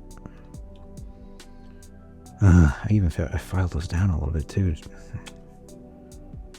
Oh man. You know what? I'm just not gonna worry about it. So I push them on. You kind of, in your mind, think it's going to have a satisfying snap, and it doesn't. So the most common way that these things break is trying to put them on the thing, and you break the tab off. And then the second most common way that these break, I did one, but I meant to. When you put them on here and they're stiff like this, next time that I decide that I want to rotate these nozzles around, it's just kind of break that nozzle right off. And then you're going to have to do the whole find a metal wire or like a little brass tube thing and then drill a hole in there. That's why I have these little mini drills in my toolkit. Drill a hole in and super glue it in, and then drill a hole there and super glue that on. And you can still make that look good, but it's just a lot of effort for something that only you know about. And I like to put a little bit of extra effort into making these just to make it easier, because eventually I want to go through and paint all these things, but we all know that that's never going to happen. All right. So this part is complete for now. So my whole thing is, if I'm not going to add parts to it, I'm going to set it to the side. I don't want it in the way. I don't want it to fall off the table. I don't want it to fall on my already disgusting keyboard, my Philco Magis Touch that I've had for like 10 years. Taken it apart so many times, it's actually destroyed on the inside. I guess you're not supposed to take your keyboard apart every 3 months. Okay. Wing shields. Looks like this is going to be considerably easier. Some of these kind of more advanced, like removal things, are going to have to be employed here. Removal techniques, because these are really thin looking parts. Yeah, these look quite thin. So these are the ones you have to be extra careful for whenever you're removing them. So these are the ones I'm probably going to, all of them, I'm just going to cut them here at the base and then turn them to the side and snip them that way. That way they don't cause stress marks. Okay, so this is B3 and A2. Okay, so B3. Where's B3? Oh, B3 is the big solid piece. Okay, that's easy enough. All right, can I get to that? That one I think is safe to snip there. That one's on the inside of another part, so you won't see it. And this last one, get right on there. There we go. Okay. Oh, that counts pretty good. All right. So that's one. So again, like, put it in the same orientation, put it right next to where it goes. Then I'm going to take the identical one, because I don't like building things separately. I like to build everything all at once.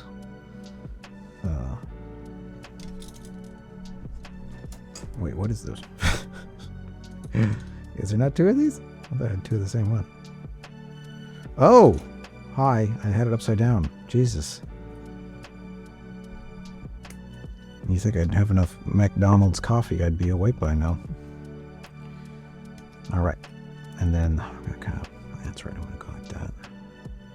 So, there's like so many things I can talk about while we're doing this here. My little Gunpla assembly methods are different than everybody else's, and I don't know, I have a lot of experience putting these together.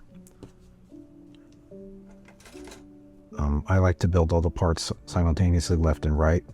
So like this one, setting it here where this goes, and then if I'm building two, I'll flip that one that way. But I need to see here, so let's put it there for now. I think that's, what is it, A2, right? Yeah, this is A2 right here. So we're gonna do the whole thing with snip the pegs on this side first, on both of them. Oh, I think that might have been a bad one. So this is where like we get into the debate of like, should you just use the Tamiya modeler snippers? And if I'm giving other people recommendations, it's kind of like, well, should you spend money on like the God Hand ones? Like those are literally, even in Japan, those are like behind the glass. You know, I don't know what they are anymore. 80 bucks, 100 bucks. If you're watching this video and you're learning things, then no. It's kind of like when a debate of like, do you get the pro stuff? That way you don't have to like fiddle with stuff if you're a beginner, or do you get the cheaper stuff to try the hobby out, and then you learn all the tips and tricks, and then you become good at the thing. You know what I mean? Like, it's the same thing with everything. It's cars, it's motorcycles. It's, you know, you don't want to start off with like a 1000 cc motorcycle. You know, you want to ride like a 250 or something for a while and get the hang of it. And then gradually you can get more and more power. That's kind of my opinion with tools as well.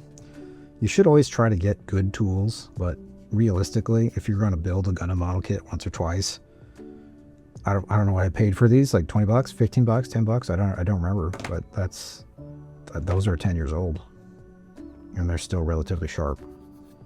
So they do give me nub marks, but for me, part of it is, you know, filing the nub marks off, which I kind of feel like even if you get the more expensive ones, you're going to get nub marks anyway. You're just going to get smaller ones and fewer of them. So training your hands and having all the tools ready to put these together correctly in the first place might be a better tip.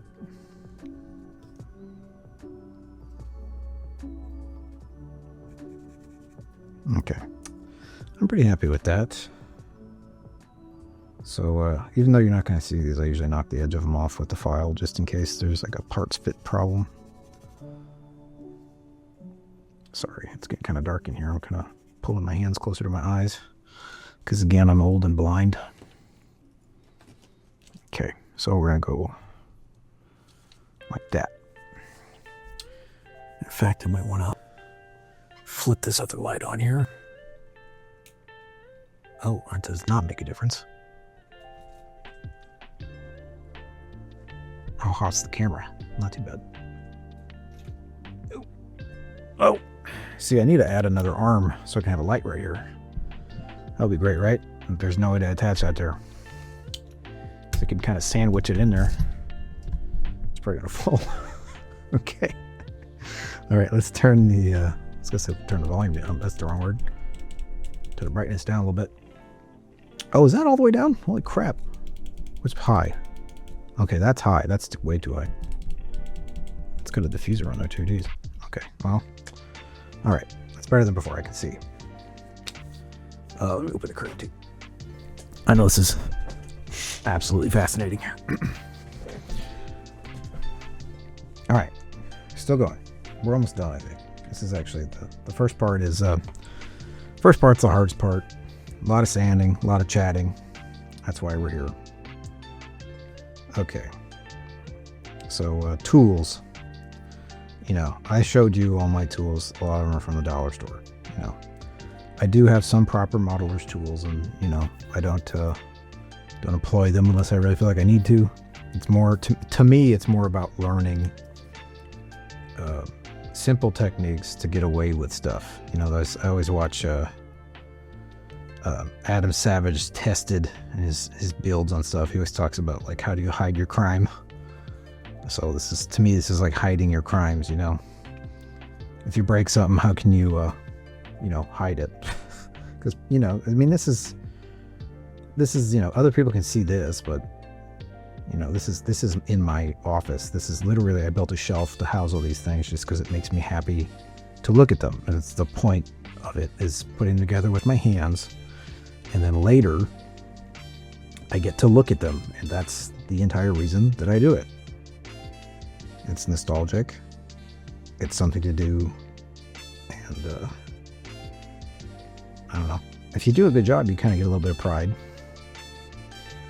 You yeah, I did that.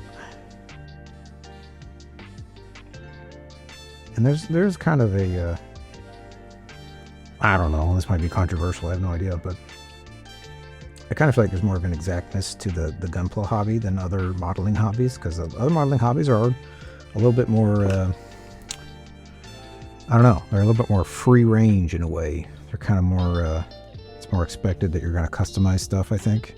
Not that you can't in this instance, but I think plow model building is a little more like car model building, where it's kind of like, here is what it's supposed to look like. And it's sharp, metallic, shiny surfaces. And if you're comparing it to like Warhammer figurines or something, it's a lot more like hand-painted paintbrush, you know, more individualized, done by hand. This is more airbrushing and spray cans and masking tape, you know. It's more industrial looking, so it's the process of finishing the model is more industrial. It's less, I don't know, less handcrafty, I guess. So in a way, it's a little more, I don't know. I don't want to say difficult. Kind of just depends on what you're doing, I guess. It depends on what your goal is. But it's more, I don't know what I'm trying to say. It's more exacting in a way. I know a lot of people look at gunpla kits and they're like, oh, they're like for babies. They're so easy. And you just snap them together. And it's kind of like, well, you can. Usually don't look so good when you just snap them and you don't do anything else. But the, oh, look at that. Another one. I don't think I've seen so many of these broken on here since I ordered the, well, I ordered one over there. You can't see, it's behind the green screen. I ordered the Zaku kit on eBay to America. Oh, God, like 10 years ago. Look at that. No, maybe 10 years ago already. And the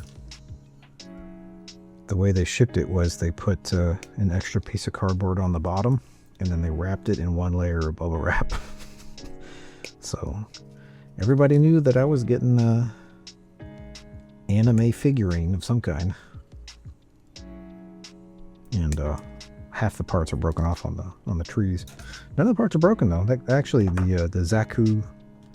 Oh, that's a bad cut. Oh God, look what I did there. Not concentrating. The Zaku 2.0 Master Grade. Even though it's like a grunt suit and it's kind of considered like a common one, and that's kind of like one of those like, oh, everybody has that. That is one of the best Master Grades ever made. Take it from someone who owns quite a few of them. I've built some of the most annoying ones to build. I'll tell you, the original ZZ Gundam, I never put it together, but my my buddy did, and holy crap, that thing, if you looked at it wrong, it would fall apart. And I have the upgraded version of that, the Verka version of that, and it's very solid in comparison to the original. It's better looking and everything, but man, it took probably like 3 days to put that thing together. So many parts, so complicated. At a certain point, it's kind of like simpler is better. And the Zaku 2.0, because the design is so simple, they kind of went crazy on the articulation. It has all individual ball jointed fingers. It has like extra weapon packs. It has a bunch of little gimmicks. I'd say the same thing for the F-Guy too. The F-Guy Master Grade. Just an excellent kit. You know, you look at it and it's like this funny looking little thing. It doesn't have any like guns or anything like that. It just has weird claws. But it comes with a very solid, very large base. That's like part storage or some crap on it. And lots of like fun gimmicks. Just a good little guy. Good little guy. Alright, so this looks correct. I think it matters which one goes where. This is another one too where I kind of like figure out where it's supposed to go and kind of test the fitment a little bit. Rotate it a couple of times. Oh, that's the wrong side.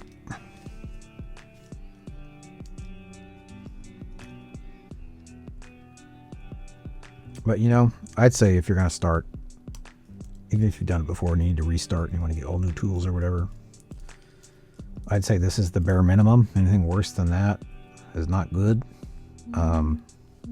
Oops. Make sure you get one of these nippers that are for plastic and not for metal.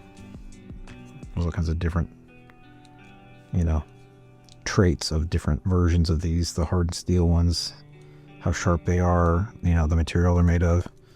It all affects the kind of cut you can get and how long the blades will last. It's kind of like scissors, you know, you don't want to use your good paper scissors on hair or vice versa.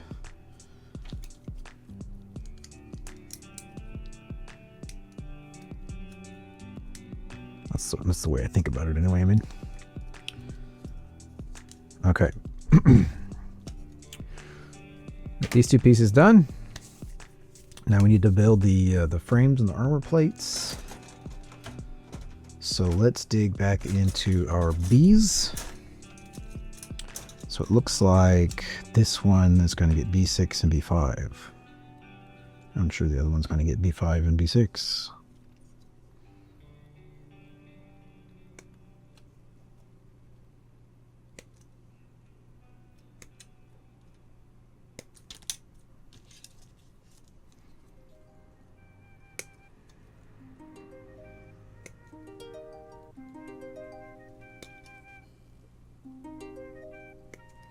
Okay. All right. Let's put that over here. Let me chop these fuckers out. It's also funny too that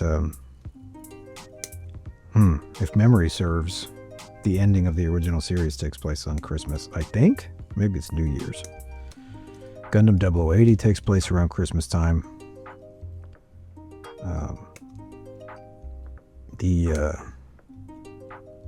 I think that the ultimate or the penultimate showdown in Gundam Wing also takes place in Christmas. Or maybe it's just Gundam Wing and Swalt's the movie. I think for certainly that one takes place during Christmas.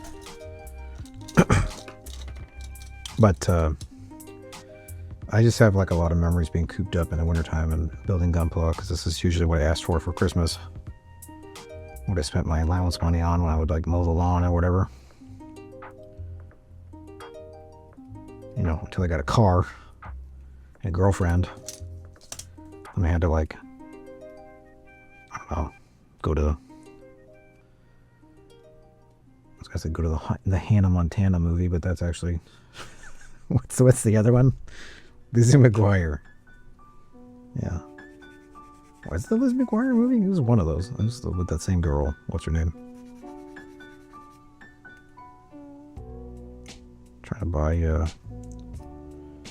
gas. I think at some point Destructible I was going to have car content on it as well. That's pretty much a straight line for me, I think. I think I spent like all my money on Gundam stuff, and then like one weekend I was like, oh, I gotta buy like a fuel filter and put it in my Firebird, which is not fun. And then I kind of just forgot about Gundam model kits for like a while.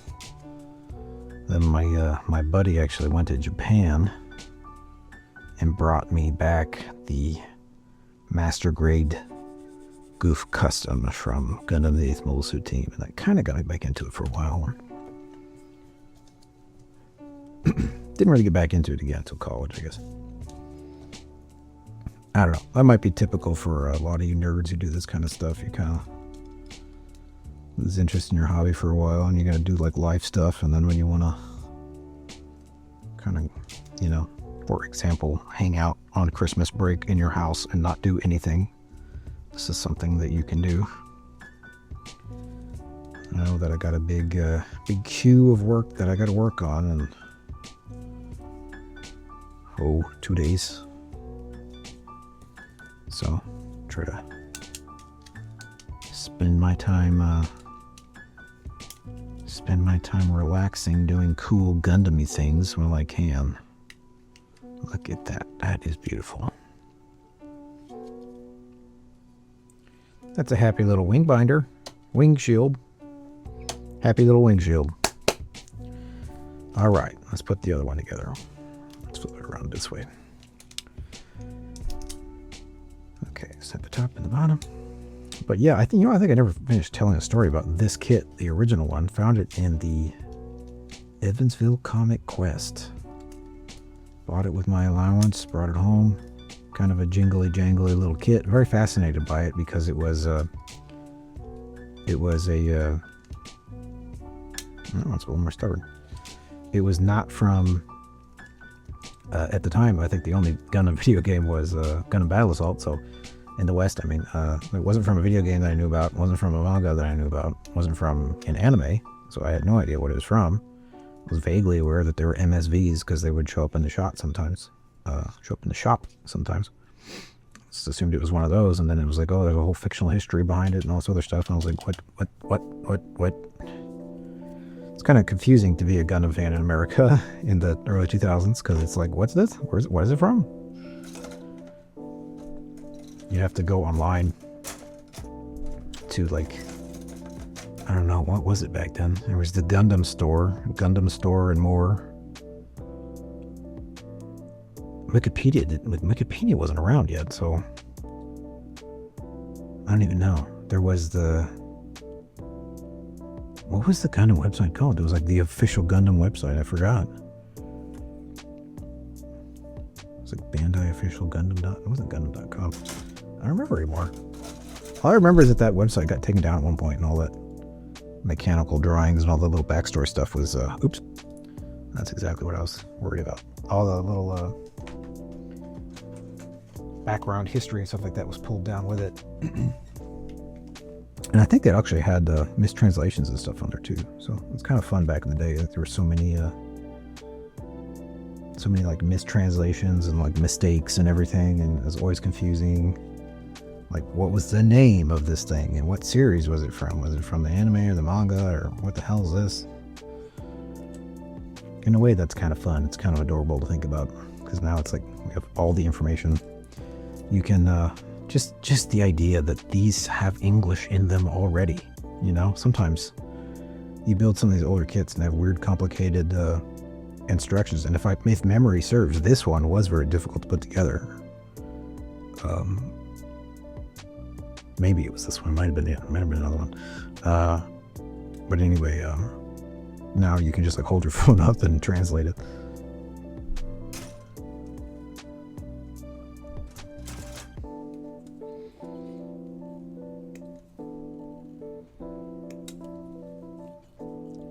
It's a lot easier. And we could, back in the day, we could order kits online, but there would be like another Gundam store, like the FAZZ over there I showed earlier. Like, I wanted that one, or the first time I saw it, I was like, oh my god. And then I played Gundam Battle Assault, and I was really confused why it was blue in Gundam Battle Assault and white in the artwork, not realizing that they're like two different things. There was no translation of Gundam Sentinel yet, as far as I know anyway. But it was out of stock for like my whole childhood. And when it was in stock, you know, they were like $50 to $100, which back then, I mean, it's like $200 in today's money. Some of these, I don't even know what the big Dendrobium kit cost. I think that was the most expensive one. You could still order those big, I don't know what those 4-foot tall like display model ones. You could still order those online, but they were like, I think $1,500 or something.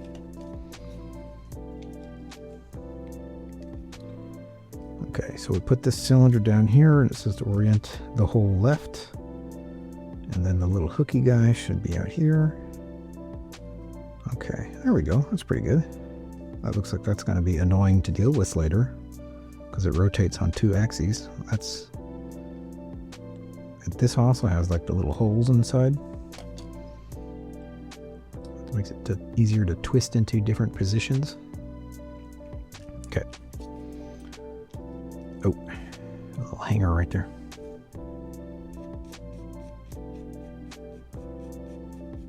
So, I don't know, this could be a whole series.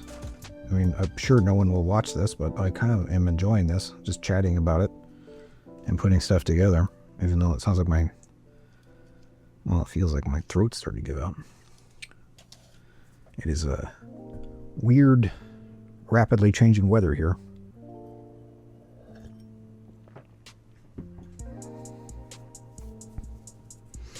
Already like coffee and tea and a Coke. Deep into this day. Trying desperately to stay awake. Okay.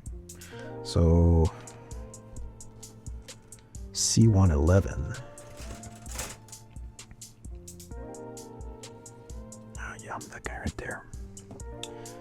So I think the best thing about modern kits is the color injection. But I think actually the best thing about modern kits is they don't like explode for no reason. Because that was like a thing that would happen sometimes, you know? You put one of these things together and it takes hours sometimes, you know? You get to that very last part and it just breaks off. The worst thing ever is fixing arm joints. The arm joints would break off and it's just like soul crushing. I remember the first time it happened to me. I had the Gundam had become successful, right? Like in the States for a very, very brief time. It was actually pretty successful, like ratings wise and merchandise wise.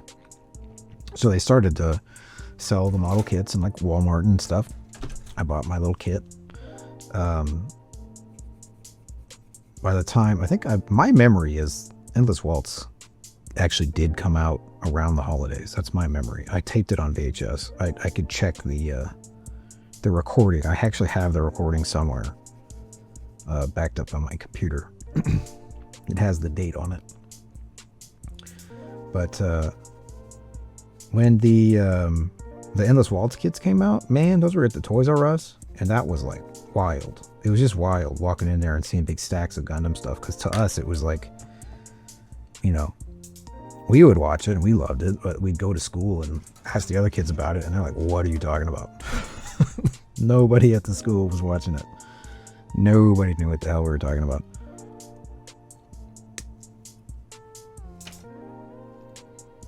It was kind of fun in a way. It's also kind of like, it's funny now too to move over to Japan and just, you know, I have footage somewhere of us eating like Gundam branded curry, and like there's like McDonald's had a collabo with Gundam. We get like a Gundam cheeseburger. And I just remember like in the States trying to explain what it is to people, and they'd be like, Transformers, and I'm like, it's not Transformers, and they're like, but it's Transformers, and I'm like, it's not really like Transformers. They're not like sentient robots. They're like whatever.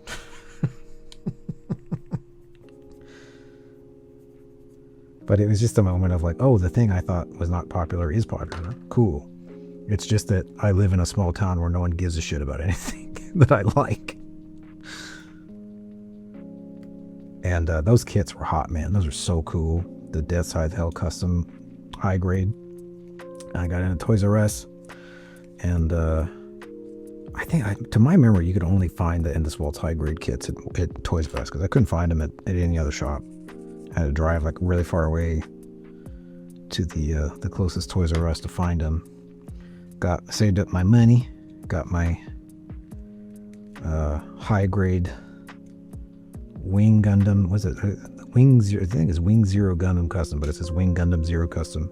I don't know. The naming is so whatever. I got the high grade Wing Zero Custom with the, you know, the angel wings. Very iconic, very cool design, extremely 90s, totally not practical, and loved it. I so loved it. That's so cool. Put the whole thing together. It's got like different chests, so you can like angle its body, you know, like it could bend at the chest. Like this one can bend at the chest. Look at that. It's so cool. It's part of the reason why it's one of my favorite master grades. Look at that. Look at that articulation, right? Well, that cat couldn't do that. You had to like just parts form it. Had to take the chest out and replace it with a different chest. But anyway, even that was cool at the time. Get into all kinds of cool poses. Build the whole thing out. Save the wings for last, of course. Put the left wing on. Put the right wing on. Right wing snaps off. Immediately, the right wing snaps off. Oh my God. I've been like coveting this thing, you know, coveting this Wing Zero custom model kit I just thought it was a badass thing. Finally got one. Put it all together. Just seconds before finishing it, break the damn wing off. The most iconic piece of it, the thing that makes it the Wing Gundam. Break the damn wings off. Ugh. There was another time too that I really remember that we got the G Unit kits, the Gundam side story kits. I don't know if you guys know this, but there is a manga called G Unit, and this was right before there was a rap group called G Unit, which is hilarious to us.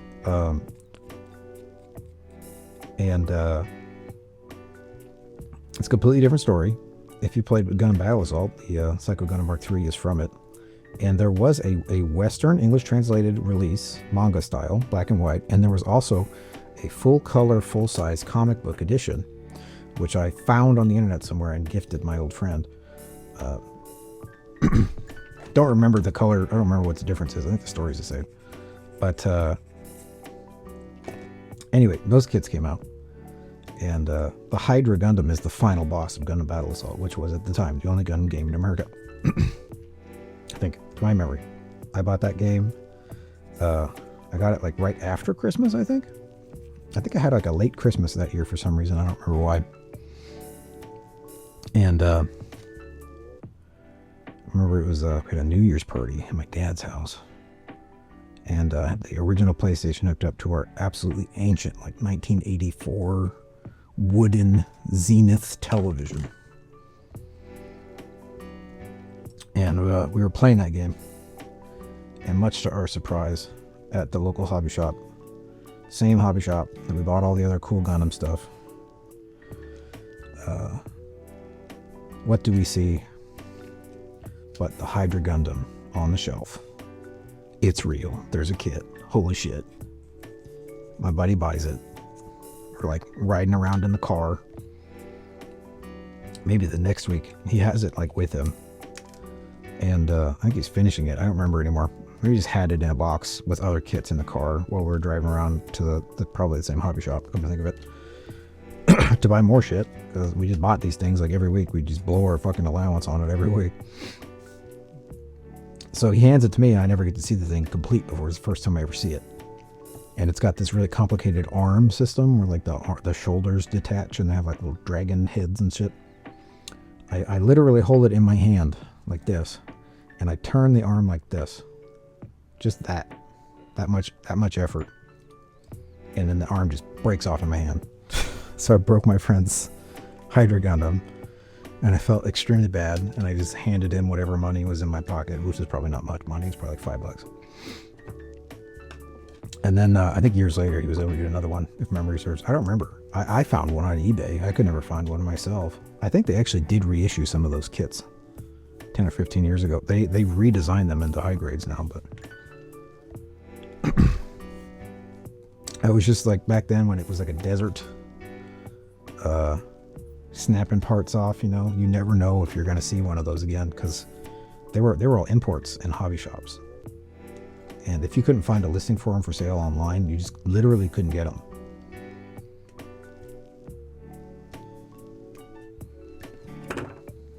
Back then too, I mean, I remember a little bit later, the very first thing I ever imported from Japan on one of these websites.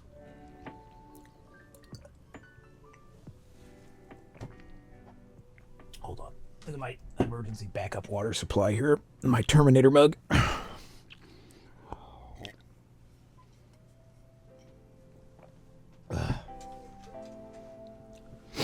The first thing I ever imported from Japan on the internet, which I had to, I have no idea how I did this. I was trying to think about it. I think I ordered it from a website that you would order it from them, and then they would buy the thing in Japan, and then they would ship it directly to you. I think that's what they did. But I remember having to print out, this is how the internet was for a lot of us who didn't have access to a credit card, right? I had an allowance, and my mom let me write checks if I handed her like my allowance in cash. So how I ordered my first Gunpla kit directly from Japan was, I went to one of these like go-between websites, which there used to be a ton of them back in the day. Go to one of these go-between websites and print out an order sheet and screenshot the thing I wanted, calculate my own sales tax on a calculator, and mail a paper check to somewhere and then wait 2 months for the thing to arrive at my house. And that thing was the Japanese Devil Gundam, because if memory serves, and I'm pretty sure my memory's right, even though they kind of tried to replace the original Gundam with like G Gundam because they didn't get it like finish the run. They're really marketing the shit out of G Gundam, even though it's, in my opinion, kind of not that great of a show. Kind of iconic for how strange it is. But even though they marketed the absolute shit out of that, and there was action figures, and you could buy stuff for that at Walmart. You get little action figure Domon Kashu. The one thing you could not get was the Devil Gundam, even though they renamed it to the Dark Gundam. As far as I know, they never made a English language version of that model kit. Don't know why. It wasn't that much more expensive than the other ones. And these were, at the time, you know, the original Wing Gundam kits. If memory serves, the Wing Gundam kits, the high grade kits were all 1/100. But the 1/144th scale size was only the no grade. Just no grade given. Those were all the G Gundam kits too. So they were cheap. I mean, they were like $10 or whatever. I think some of them were even like $8. I think the Devil Gundam was maybe only $25, but you know, I had to wait like 2 months for it.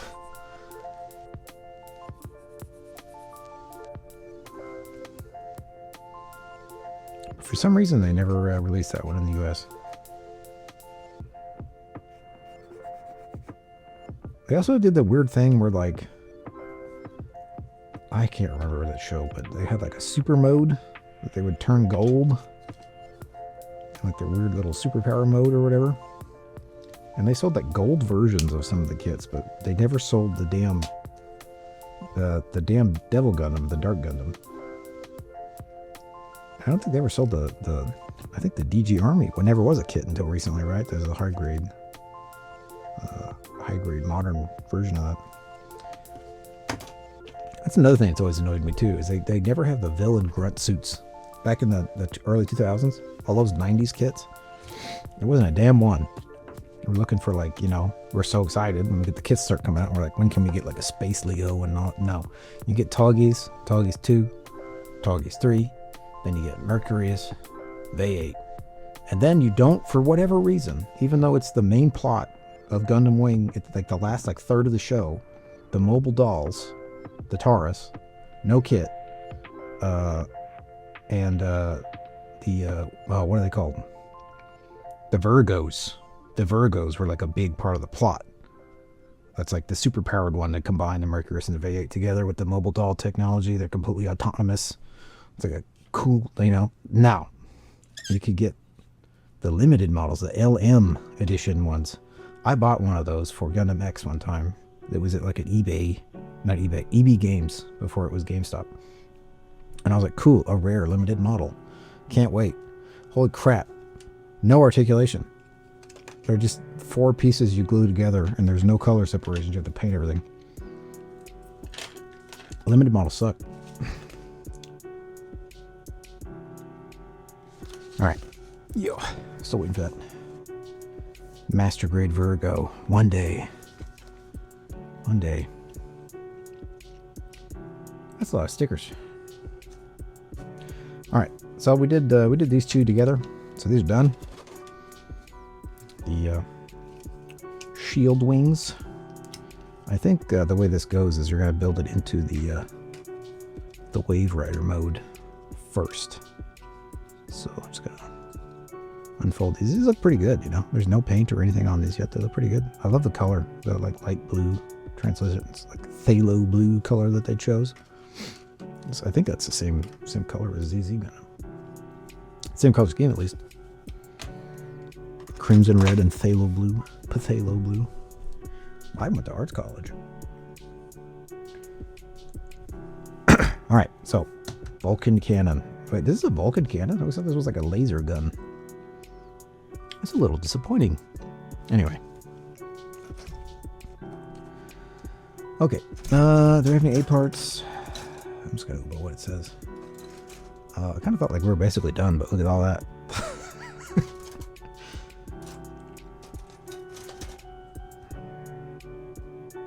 Okay. C15.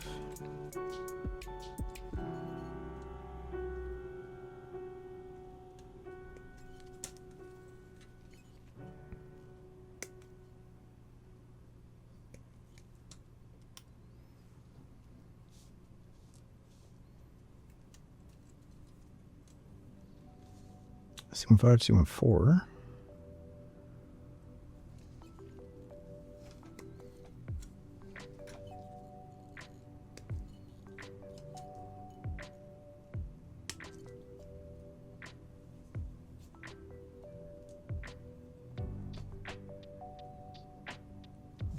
Just sap with the other real quick. Sorry, my voice is kind of going out. I'm trying not to talk too much, but I'm also trying to not talk, because that's kind of the point of doing this.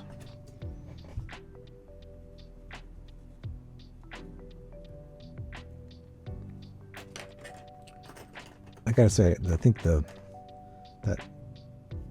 2001, maybe 2002, that's probably, for me, that's like, you know, this is my jam, you know, so that's like the most nostalgic part of my life. It's that, and like, even though it was also maybe the worst time of my life, like the first like 6 months when I lived in Tokyo, very nostalgic for me. We did a lot of stuff, went to a lot of places, went to a lot of bars, met a lot of people.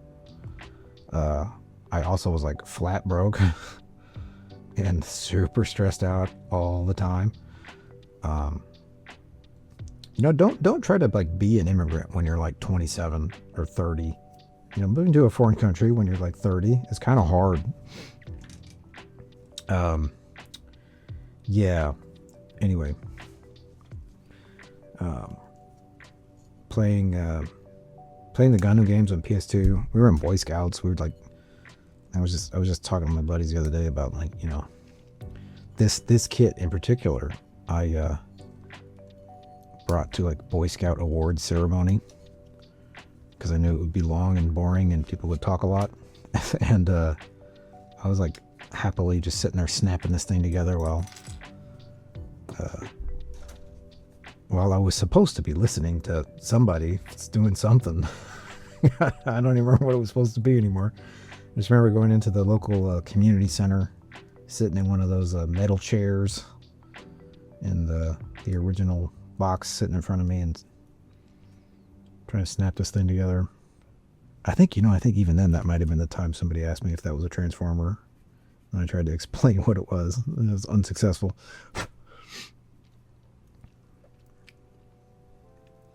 Got some light nubbins here that I think I can probably just... I think maybe the soft one would be better.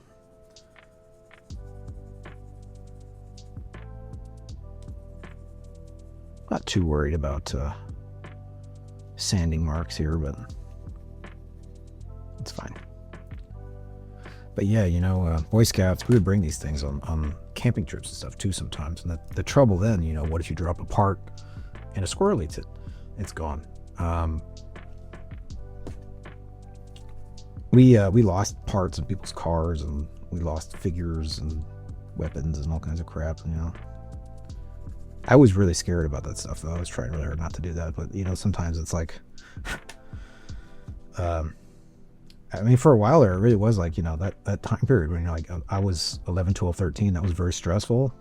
It's like a very stressful part of your life when you're like a young man. That's when like other little boys start to look at you and go, I think I could fight him. And you need that break, you know, you need that like mental release. You need a hobby, you know, and this was my come home from school, work on gunplug kits. You know, that was my hobby. And yeah, it was right after. Well, I guess maybe also kind of during the big Pokemon craze. So it was tough sometimes deciding which thing should I spend my allowance on. Should I get more Pokemon cards or more gunplug kits? But yeah, I mean, I had given up on trying to like buy video games because it was just too expensive back then. You're a little kid, just rent video games, you know, rent a movie and a video game and get a gunplug kit. You know, that was like peak weekend, you know, if I could afford it. We tried to hit up the shops like every week, but we didn't always have enough money, you know. Especially, it's like, you know, we lived in the middle of nowhere, so we couldn't like walk to the shops or something. We had to like beg our parents to drive us like an hour, an hour away to the whatever, the hobby shop or the Toys R Us or whatever it is. I remember one time when I was I think 13 years old, we went on like a road trip to visit my auntie who's like a Catholic nun. And my memory of this place is like, I can't remember where it is. I thought it's nearby Lexington, Kentucky. My memory of this place is she lives on like a mountaintop, and I know that's wrong, but we did drive up a mountain at some point. But there is this random, and I wish I could, I looked for this place so many times. I cannot remember where it was. It's somewhere nearby Lexington. It's somewhere mountaintop somewhere. In my half-awake 13-year-old memory, we found a cool comic book shop, and for the first time I saw what I remember as being like the perfect grade Zeta Gundam, and I don't even know if that was out yet, but I think it was a perfect grade kit. It was some really rare, very large Gundam kit that I had never seen before, and I was like, that's so cool. And I just remember going in there and looking at all the stuff, and just my dad being like, nope, nope, nope. Nope, not that one. Nope.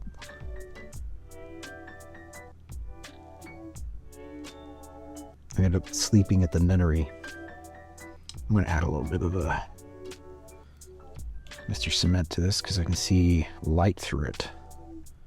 So I'm going to add a little bit in a crack.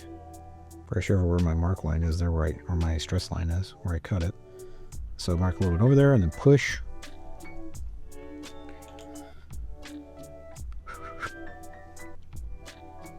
Hold it for 10-20 seconds. Should be good enough normally. Just in like a real cold room. Alright, that looks better. Alright, that's kind of fun. Alright, put that right there. Right here. Yeah, so it's a big time hobby for me when I was a kid, so I have a lot of memories about it, especially about this kit, getting this thing, putting it together. Let's see here, C-137. I even remember one time with my desperately trying to relate to my dad about being a 90s anime kid. You know, renting the Dragon Ball Z movies on VHS tape and trying to get him to watch the VHS copy of Gundam Wing Endless Waltz, and realizing that I have to explain it to him, and realizing that that's not going to make any sense, and then kind of feeling bad about it. It's just yeah, it just wasn't meant to be.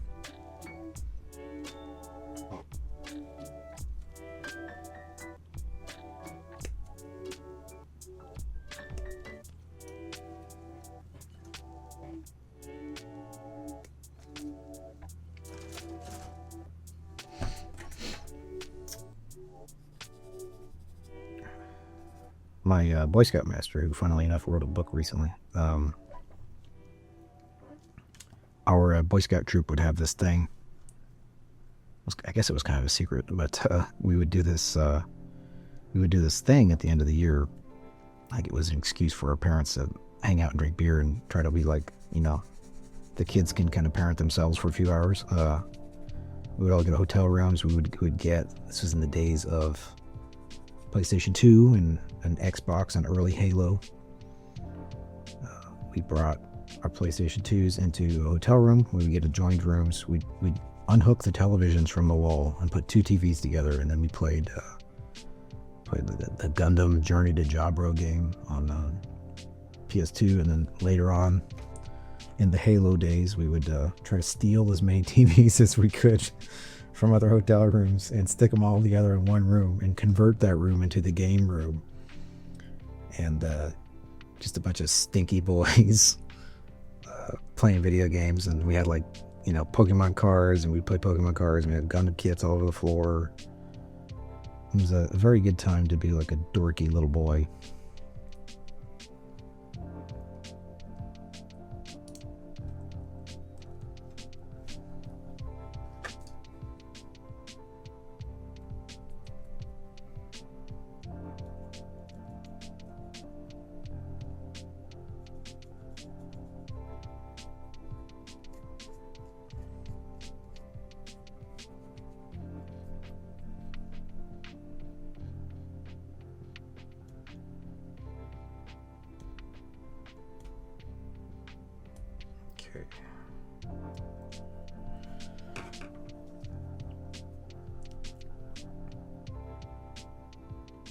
All right, there we go. I gotta say, you know, back in the day, as much as I loved Gundam and stuff, when I saw the 8th Mobile Suit Team and saw 0083, Stardust Memory, 0080 War on the Pocket, especially that one around this time of year, because that one takes place during Christmas, right? Man, I felt spoiled. And then I never really felt like that. Oof. You know, that again, because that was like, I mean, in my opinion, that's peak. That's the best animation and the most interesting stories. I kind of feel like the later Gundam series get too silly, you know, that there's not enough of that, not enough stakes, not enough grit. It's not set in reality enough. I like a kiss of weird science fiction stuff to make it interesting and fun, and then, you know, the rest of the story is pretty practical. I mean, we used to laugh about in the original series. There was a whole episode where they run out of salt, and we were laughing about, oh no, there's no salt. Like, that's an episode of Gundam. There's no salt.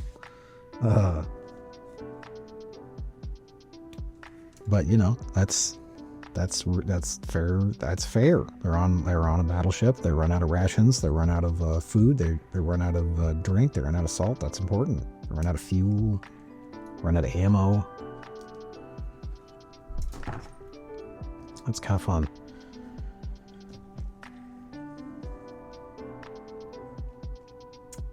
And I think grounding it as much as you can kind of makes it more interesting. That's kind of why the 8th Mobile Suit Team is so fun. And then, you know, towards the end, they do all that crazy experimental weapons stuff towards that one as well. So that was kind of wild. It's kind of why I like the Thunderbolt one too. It's kind of like that scene, that one iconic scene from the perspective of a Zaku pilot fighting the Gundam, and it's so horrifying to him. It just absolutely can't do anything against this thing. Love that. I gotta say, I really did like Gundam Unicorn too. But that early 90s stuff is just like, oof. High budget. High concept.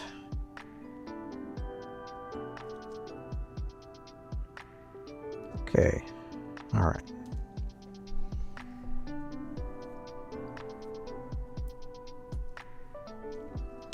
What are we doing here? 822, 823. Oh, rare. Oh, we're almost done with that. Look at that.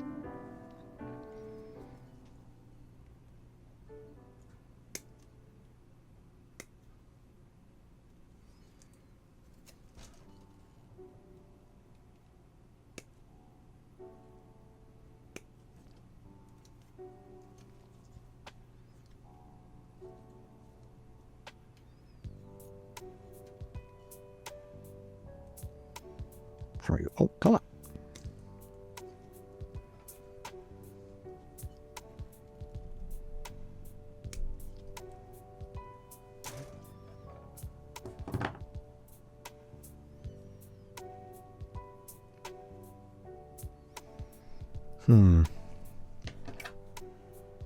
Let me just file it down a little bit.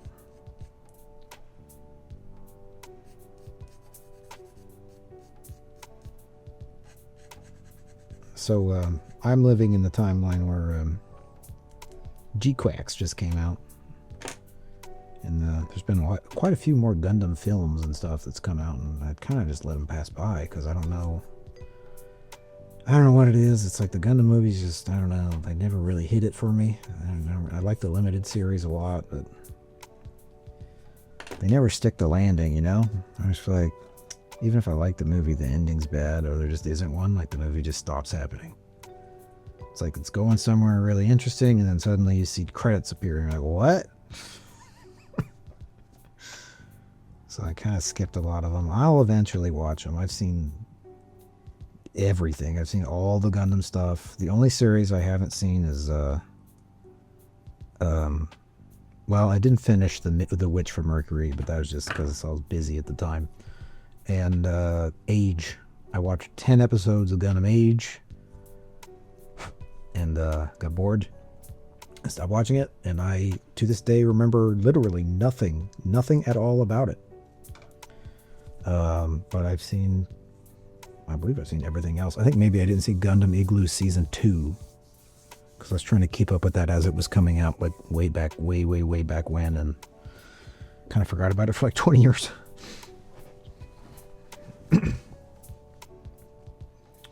But yeah, I went through and rewatched a lot of them. Imagine my surprise when I actually really liked Victory Gundam. I thought that was, you know, the story of that series is kind of sad. Kind of like the story of the F-91 movie, which was supposed to be a series. They kind of gave up on it. They just had so many ideas all at once, you know. They were just kind of doing everything all at the same time. And it was kind of a wild time for like anime, especially mecha anime, like that early to mid 90s. We were still kind of like producing stuff in the Japanese bubble economy. Kind of just like greenlit everything all at once, and then they had to figure out what it was supposed to be later.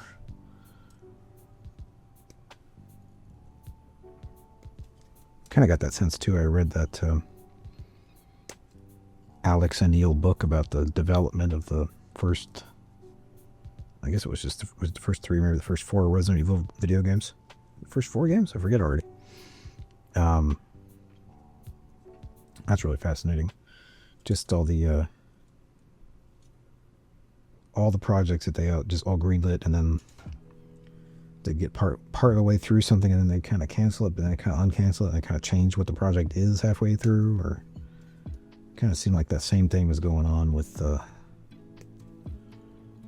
anime at the time.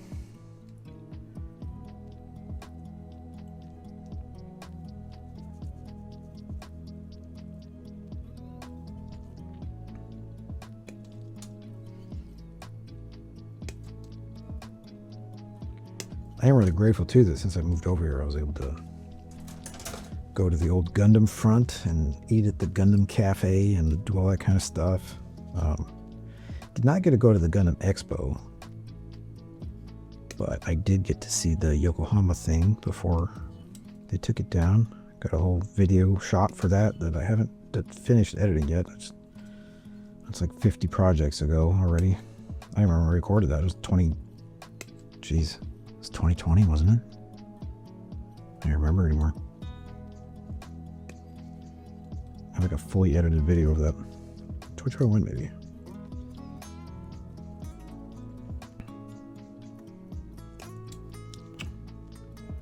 Probably could just slap that together. I think all I needed was a voiceover. But I like to do those little tours of places like that because they're temporary, you know. They might be around for 3 years or 10 years or 20 years, but at some certain point, if you're a fan like I am, I have a kind of a completionist mindset when it comes to these events and event spaces where I want to go, I want to see, and I want to experience it, and you don't always get to. And then sometimes you try to find you know, videos and photos of it, and it's incomplete. So I kind of want to have a complete, perfect vision of that. So I kind of do these, to be honest, kind of boring video walkthroughs of these places for that reason. And I'll eventually publish them all. I live right next to where the Gundam mechanical designer Kunio Okawara is from, and I actually have a Votoms / Gundam video that I shot maybe 3 years ago that I haven't finished yet. I can't quite remember why that one's not finished. There's something I wanted to finish. I think I needed to pick up some shots for that to complete it. I can't remember what it was. But that place is a good example, because that place, the inside changes like pretty often. And if you want to visit and check it out, it's kind of like good luck. Because, shit. We were blabbing and I fucked this up. It says 1-2, not 2-1. Oh no, put it together backwards. Alright. That was hard to get in there too. It's going to be fun to try to pry that out. This is why I said earlier to let your fingernails grow out a little bit if you don't have a pry tool.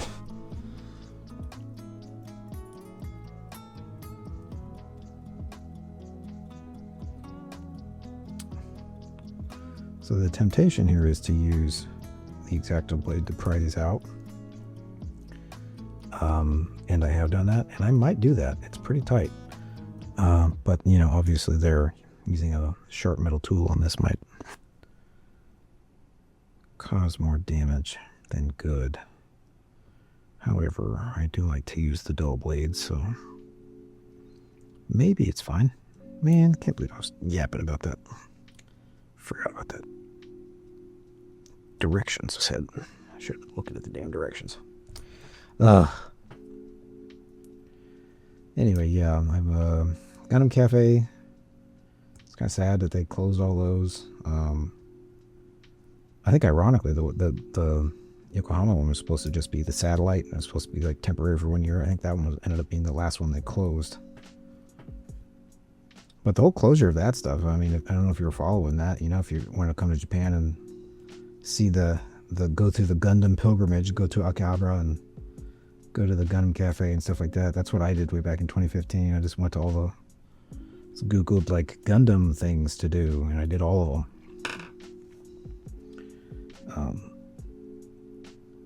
That place was like, you know, before the whole big thing happened that no one wants to talk about. That place was like on the weekends. It was like there's literally a line out the door. You couldn't get in. During the weekday, it was like empty. But I remember I tried to get my wife to go there a bunch of times, and she was like, no. And finally one day we were just happened to be in Akihabara, and I'm like, let's go in there, get a bite to eat, one drink, and then, you know, we'll be out. So she doesn't want to be in there. She's mad because she wanted to go somewhere else. And we get in there, and I'm telling her, you know, like, they have like fun little cocktails. You can get like a curry. Everything's kind of adorable. We go in there and well, actually I could just use this. I'm trying to find a lever. We finally get in there, finally talk her into going in, right?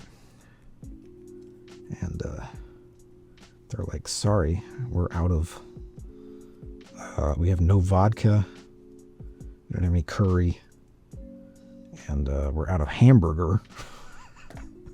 So they basically had like no food. So we had to leave, and we didn't get anything. So yeah, disappointed. And that was the last time I ever went there, and they closed it. Closed it in like 2020 or 2021. It was one of the many places that closed. See, this is going to waste a ton of time now. This is my mistake. I just wasn't paying attention. Trying to think of what I can use to pry that apart without scoring the plastic too hard.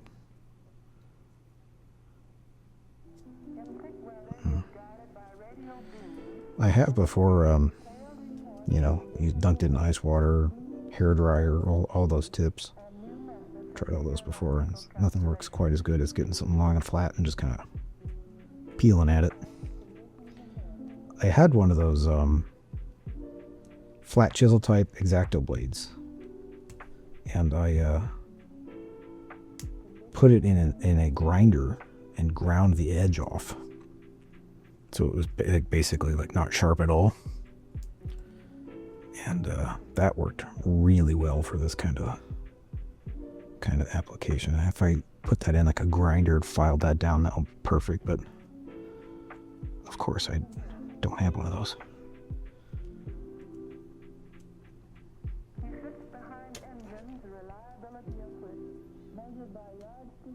Okay. I'm just trying to work it out real slow here. If you're a piece of shit, you might have a lockpicking kit around that you can use to lever that open. I don't know if I need to get all the way open. Let me see if it'll fit in there. No. Okay. There we go. Alright, I did cause some stress marks there, but no permanent damage. It's funny, as I was pushing that in, I was like, that's kind of hard to push in, and then I was like, I hope that I don't have to take this apart. Oh my god.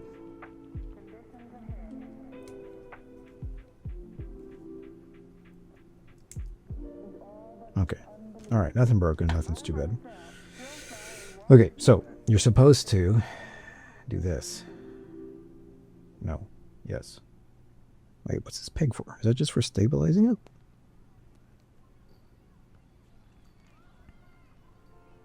What? How caused a stress mark there? There's no way that's the wrong part.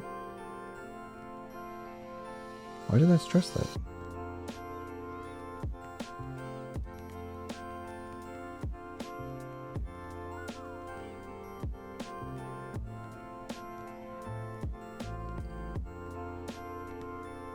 I don't understand how it's supposed to go together, I guess. Oh, fuck. I see. Oh my god. I'm looking at that then. Have I mentioned that I'm kind of a sleepy boy today?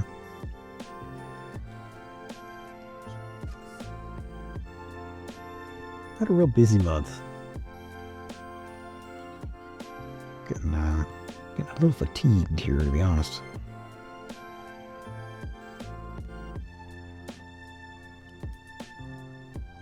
I read it first right, didn't I? Yep. Oh,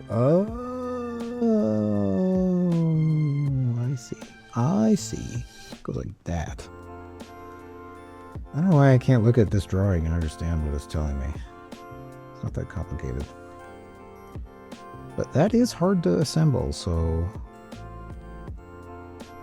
I would be careful if I were you putting this part together. This is kind of a pain in the butt. And these kind of don't look like they're lined up right. There we go.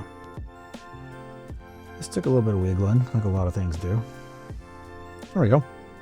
That's not bad. Not a lot of detail on that part too. Yeah.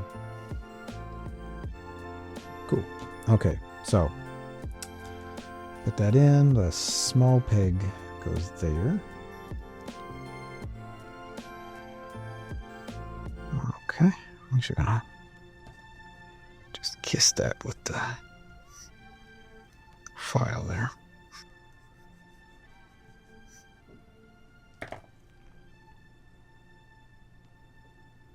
Okay, and flip it around this way. Okay, all right. I hope that you guys could see me doing that, because I was not looking at the screen.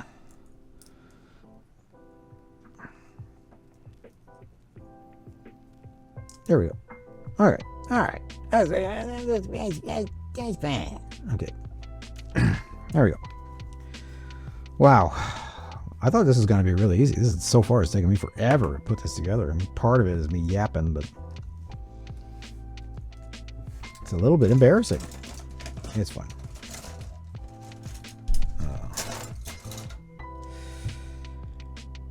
Okay. Kind of zoned out there for a minute.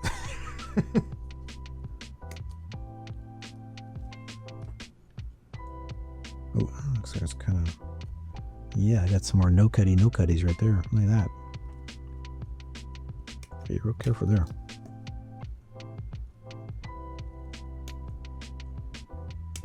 It's also kind of funny too, like if you move to Japan and you're like an anime nerd, and like all the stuff that's so hard to get overseas is like really easy to get over here. And you like try to collect stuff and you kind of get bored really fast, or if you're me, you completely run out of space to put things, and then you open an eBay store to sell all the extra things. And you know, things happen, and then you can no longer ship those things without having to pay obscenely high taxes that cost more than the thing. You gotta close your eBay store, and now you just have a bunch of stuff in boxes. But all the stuff that it was really hard to get in the States is really rare. You know, high eBay prices over here. It's like, it's kind of a rude awakening, to be honest. It's like not rare. Stuff's not really rare. It's a little too aggressive there, but I'm trying to hurry up a little bit. Really the best thing is like being able to buy stuff on Mercari and Yahoo Auctions. Like I have the Gundam trilogy on Laserdisc, and I was trying to get a Laserdisc player that worked. I have a space for one over there next to my, I have a CRT television, an old Mitsubishi CRT television, and I wanted to have like a working Laserdisc. I've never had one, so I was really curious about them. My high school had them for some reason. Like we had a big giant Laserdisc player. They sold our school on them being like educational devices, because they're, I don't know, they're interactive. You can kind of play like a game on them with the remote, but I don't know how that translates to like a room of 30 kids. I think they powered that thing on one time in my, I believe, 6 years I went to that school, right? Yeah. Yeah, it was a junior and senior high school, so. But anyway, that's another good way to have cool stuff on your shelf or beautiful wall art, you know, the laser discs and the vinyl records and stuff. I only have one Gundam vinyl record. It's just, you know, it's one of those things that takes up a lot of space, but it doesn't. Like if you have proper storage for it, it doesn't, but I don't. My little vinyl collection is still in the States. And I don't have a record player here either. I do have a cassette player. Like a really nice like home media hi-fi Sony unit. Got that to do stuff with my podcast, but I don't even want to get into the can of worms that was my podcast. I don't know if I'll ever bring that back. That was the plan, but oh, I'm off camera, aren't I? Just pushing on this big blue armor part. No big deal. The only thing is, it said to be careful not to cut these little tiny baby notches on the side of this. I don't know if you could even see them. They're that small. Like there's the notch, and then there's like a little tiny edge right there. Okay. I'm going to push it on there. But, you know, because of my age, I still have a fascination with like VHS tape. Because it's like, bro, how does it work, you know? It's kind of fascinating technology. I even have a professional broadcast camera with a VHS and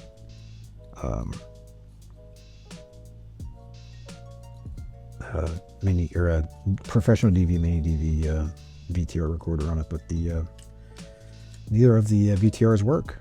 The camera works. You can plug it into like a monitor or a TV or a capture card or whatever, and you can record stuff from the camera, and it looks super 90s and nostalgic and cool. But the tape decks are just not. They just don't work. There's nothing wrong with them from what I can see. I think maybe they just have loose belts. The belts are there though. They're not like melted off or anything. But yeah, I haven't been able to. Oh, thank you for telling me that there will be a gap. I was just thinking, oh, there's a gap. Okay. Yeah. It's like another thing, you know. Another big can of worms thing. I think our generations are just, we're super boomer about vinyl records and cassette tapes and VHS tapes and all that kind of crap, and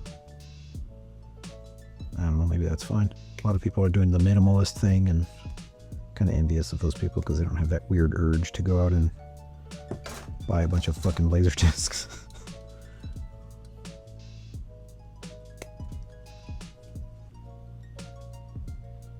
I gotta say though, other than this little Gundam kit, I haven't really bought anything too unnecessary recently. Kind of stopped collecting that kind of stuff. I always think I'm gonna use it in some project.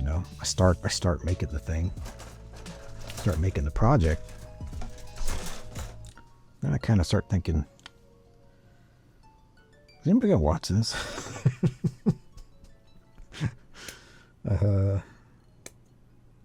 Usually the answer I get is probably not. Something like this, I'm gonna be doing this anyway. I mean, I'm gonna sit here, cutting pieces out of plastic runners and talking to myself. I do that all day anyway. Sitting in Premiere Pro, just trying to look for the addresses of everyone that works there, for reasons. Dirty bastards. Making a really fantastic editing program that just randomly deletes itself for no reason. It is better than it used to be, I gotta say. When it crashes, it usually recovers the project, but it's still so weird about like certain file types, and certain projects just don't want to play and don't want to run. Anyway. I like to keep my hands busy with this kind of stuff. Small little projects I can kind of distract myself with. Just kind of get it done, put it on the shelf, look at it, feel good. Get that little rush of hoo-hoo nostalgia. A lot of these big video projects that I started, like Mecha Review, just went on for years and years and years because I'm just kind of like, am I going to watch this? Should I put all this effort into it? Part of it is kind of like, I really believe in just doing stuff because you enjoy it. But also it's like, I am like married now. So making an expensive, an extremely weird YouTube show that no one watches is kind of like,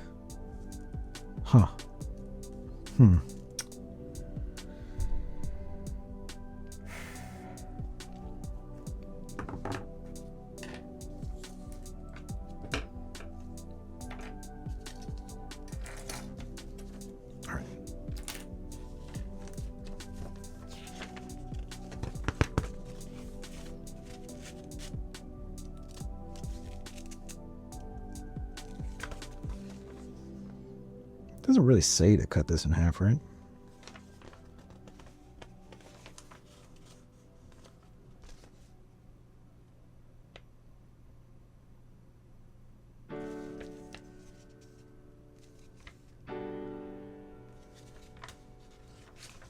Oh, you don't cut it in half. You fold it here. Okay, I guess I'm glad I didn't rush ahead and give it a snip. Although I kind of feel like this is really short.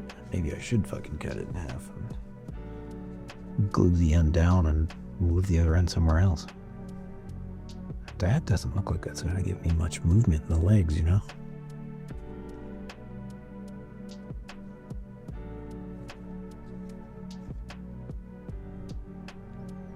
It's wildly not the same size. Okay. We're still playing with these, so let's unfold here. All right, how about these parts back on? Okay. Well, these I guess I'm done with these. Let's just pop on the shoulder, I guess. Okie doke.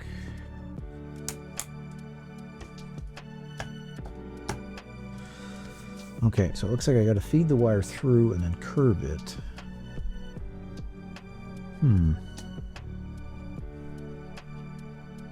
It's kind of funny too, because they carry this design language over onto from the original, and he has like the little mesh pipe behind his foot right there. It's one of those little details you can't even really see it, but if you do see it, you're kind of like, oh, that's cool.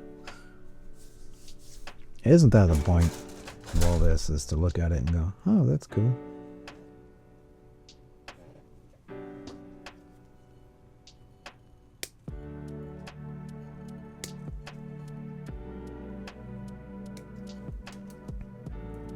pull that close to me because I can't see again.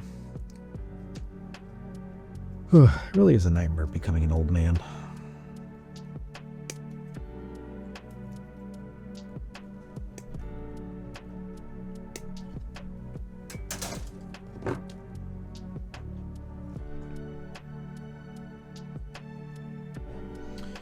Okay, so we got to fold the wire over on itself. For that, I would like to use...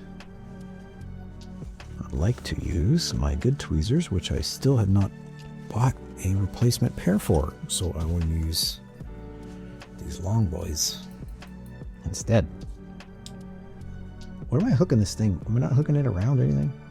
I'm just hooking it in general so it won't come out, I guess. Something like that, and make a little hookity dookity dook. Hooky dook.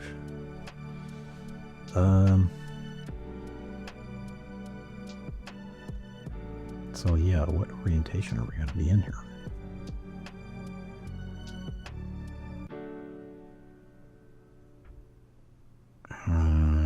Well, okay, I'm just gonna do it exactly how it shows it. How about that? How about that?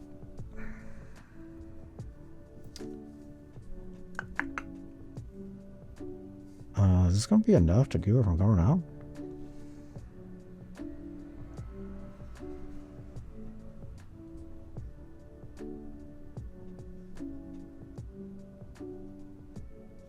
Okay.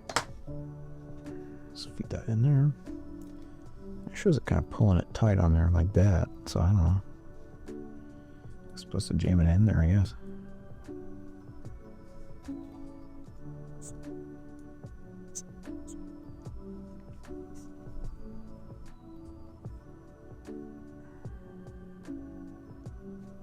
It's got like the little arrow thing, like right over where I want to see. Oh, I see. You turn it this way and hook it that way. I see, I see. Okay, so turn it that way, hook it that way. I was like, that's not gonna fit. I see, okay. So we got the little hooky. Push this little hooky down. So it comes into contact with this back piece. And then theoretically, if I yank on this really hard, it will not come out. Okay. I see you, baby. Alright, so at least that was a bigger shot. I'm kind of not super clear how far in this fabric thing needs to go. I don't know if it's going to be a problem or not. Maybe it's... I was going to say maybe it's shorter. No, wait a second. It's not shorter. It's way longer.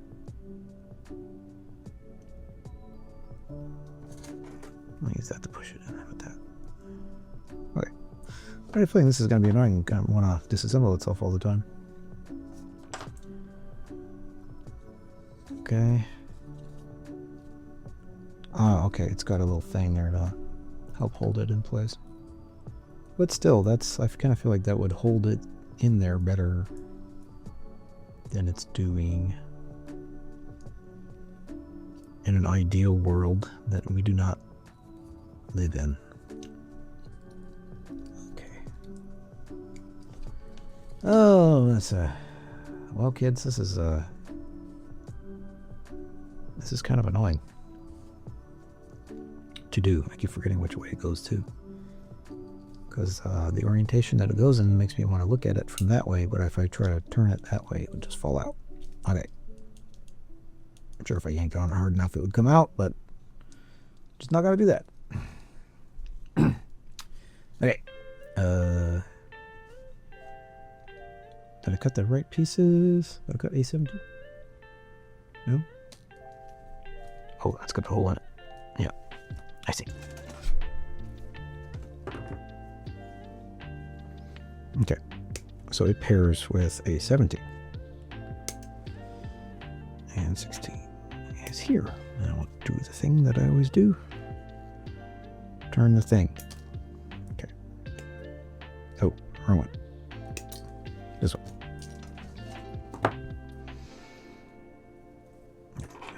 That one felt long.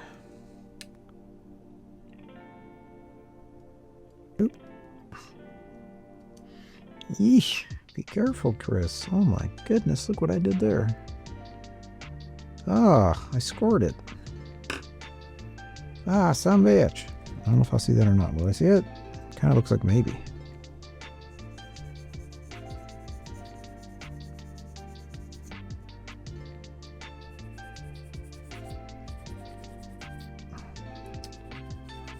You know, in regards to Gundam video games, I still kind of think, you know, I don't know, it's a particular mindset of certain Gundam fans that the more traditional hard sci-fi stuff is kind of the best stuff.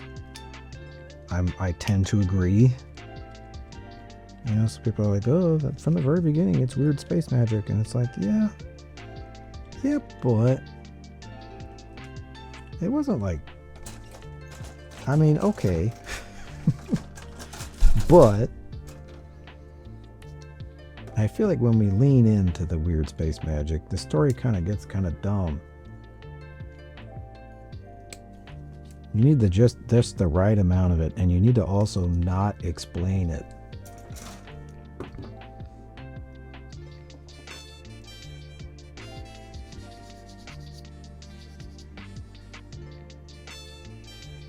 But, you know, you have the characters that are real grounded characters that have stakes. That makes you empathize with them more. That's what I believe. That's what works on me. Man, look at that. I scored that so hard. You can see that. Oh, man. That really bums me out. Well, I should have been more careful when I cut them out, you know? It's kind of like thinking before, like maybe I'm going a little too slow and being a little too careful, you know? But, yeah, it's pretty visible. That's a bummer. I'm going to have to fix that sometime. When I go to paint these, I'm going to have to, like, kind of fill those in a little bit. That's kind of deep. Well, he's crying about it, I guess. Do as I say and not as I do, I guess. You know? Well, I did the same thing I did earlier, too, where I pushed the top in when I'm not supposed to. I got distracted about, whining about how distracted I was, and then I got distracted again. Oh, man, that was really on there. Ah, damn, dude. I'm gonna have to flex it to get it on, aren't I? Dangerous. I don't want to do that.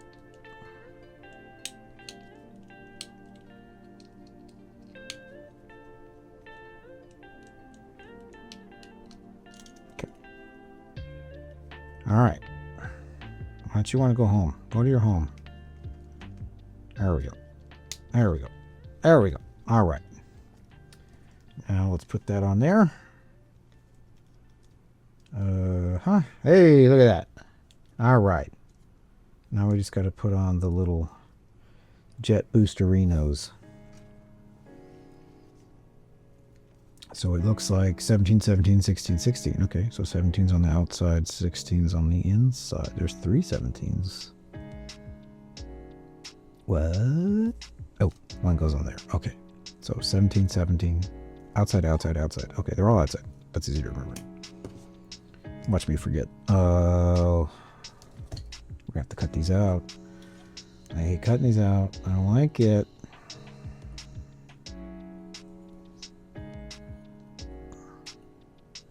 Whose idea was it to record me doing this anyway? I can't even remember that I was talking about Gundam video games. So, naturally, if I like the more hard sci-fi series, I like the more hard sci-fi games, and there's really only one of those, and it's the 0079 side story for the Sega Dreamcast, which is very good. If you can get over dated graphics, which if you can't, you're a baby, but if you can get over that, and it's a little clunky. I mean, I played it for the first time in like 2000, I don't know, 14, 15, 16, and that was like, you know, PlayStation 4 era? Sounds right. PlayStation 4-ish era. That's like, you know. I don't know, maybe like 20. When the hell did Metal Gear Solid 5 come out? Was it 2015? It was like, I don't know, right around that time. Maybe it was earlier than that, but still, it's, you know, like positively ancient by the time I played it. And it still felt like modern enough that it wasn't like annoying. You know, sometimes you play like an old first-person game and it's like the controls are weird. Like if you played GoldenEye, if you're a younger person and you didn't grow up playing GoldenEye and you try to play it for the first time, you're like, why the hell did all these millennials love this game? Yeah, it's kind of like, it's not like that. It kind of seems too like the fan community loved it, and you know, I think it may have come out before Gundam Battle Assault did in America. I actually don't remember, because Gundam Battle Assault's got a weird history too, because that's a modified version of a game called the Battle Master, but it's not. It's actually the Battle Master 2, which is almost the exact same game as the Battle Master. And I have collected all the Battle Master stuff. I have the games and the manual, and I also have the posters, the release posters with the release dates on them and stuff. I was able to source all that stuff like fairly locally, which is surprising. And I love those games. That's probably my favorite fighting game. It's not the best fighting game, but it is my favorite.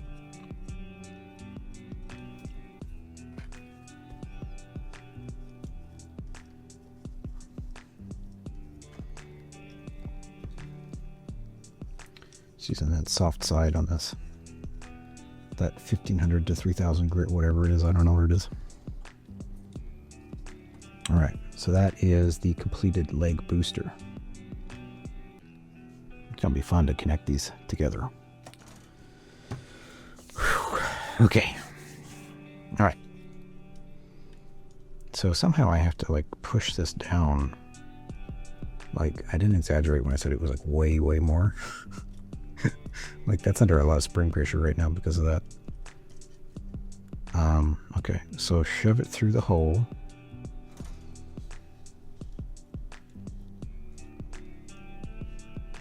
And then I guess bend it forward.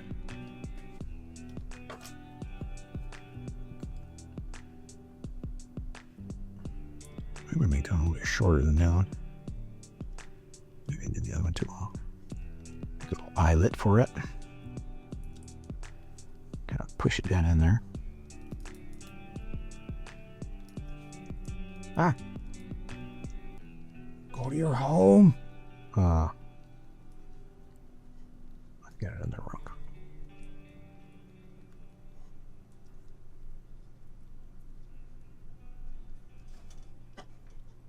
Oh, wait a minute. Oh, I'm running backwards. I don't want to get that all twisty up. Well, it's going to be a little twisted up because that's just how it's going to be, but.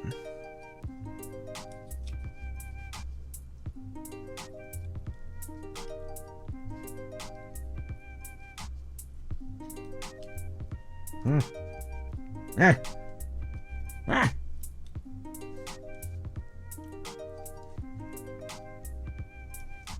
Damn it. Come on. Ah. Getting tired. Been tired. Been tired this whole time. I was supposed to start this like 2 hours before I did. Okay. All right. I think it's in there. I think we're a little more twisty than I was wondering. What's the danger of this thing being a little short is wants to kind of twist up on you. Yeah, that one didn't turn out so good either, did it? I think one of these turned out okay, right? That one is also kind of scratched up. Man, was I looking at my hands when I did this? You'll never know. You can't see my face.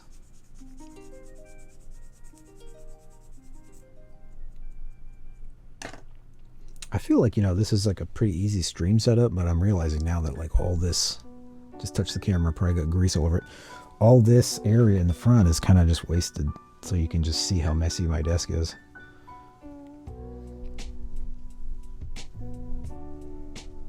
All right. Oh, gojidayo. It's already 5 o'clock. It's pretty dark outside. It's dark at like 4:30 in Japan. It's more time. And also other times. What's the lamest thing about living in Japan? What is that? What you asked? Well, the lamest thing is having to learn a fucking language. But the second lamest thing is it gets dark really early, and the sun comes up at like 4 o'clock in the morning.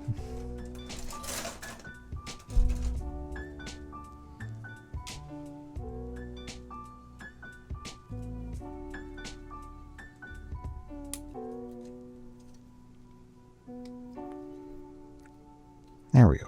That was a little tight. Probably should have pulled on that. Alright, so we need that. Put that on there. Put the bottom on first. And kind of flex the top part on. There we go. Man, that makes me mad that I did that. Ugh.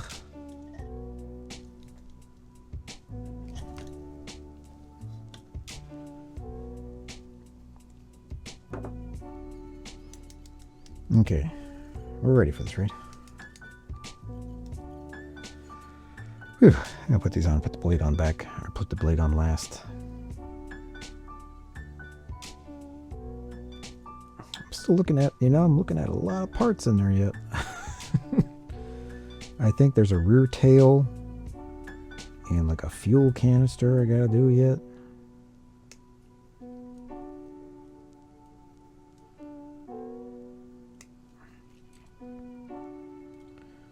Speaking of Gundam games, there's a lot of Gunpla Gundam games as well now, and none of those have like a story. They tried to put a story in a Gundam Breaker 4, and although that one is easily the best, like, got the best customization, and I think the system for acquiring parts is like way less annoying. Kind of a more fun gameplay loop. Like they really like throw in this. It sounds rude, but it's an excessively tedious story that is not interesting. It's very annoying. It's like everyone is like a child, and it's like in a VR world, and everything's VR. I don't know. I didn't play much of the other game. Oh well, I played the first one. I played the first one a lot when I moved over here. I moved over here just with like a little bit savings, and I shipped my computer over here, and it got damaged, so I couldn't use it. The only thing I had was my already kind of old laptop and my PlayStation 3, which I also shipped over, thankfully. That one stored perfect. It worked perfectly until this year. I bought it in 2008, and it died in 2025. And I used it often. Like I watched, I still watch YouTube, like 1080p YouTube on it. And I have like a streaming setup to watch videos from my bedroom. It's partly to now I just upload everything to YouTube because I can't use it anymore. But I would, my own videos that I make, I would put them in folders and stream them in the other room and watch them on the larger TV to check for like errors and stuff like that.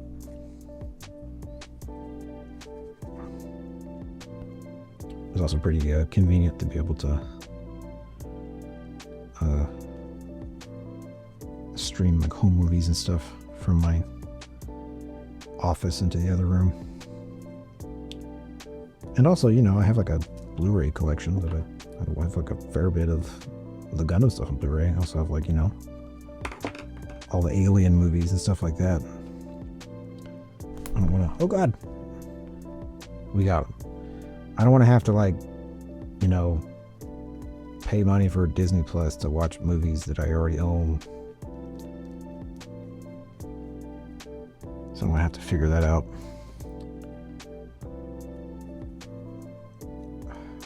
It's funny though because I got a PlayStation 2 that's all original, and that thing still runs. Oh, sorry, I'm off camera again because I can't see what I'm doing. There we go. Gotta say, favorite console still probably PS2. I've owned all of them except for TurboGrafx and what you call it, Neo Geo. Never owned a Neo Geo. I almost bought one time. I was kind of like, well, I could buy the system, but can't afford the games, so.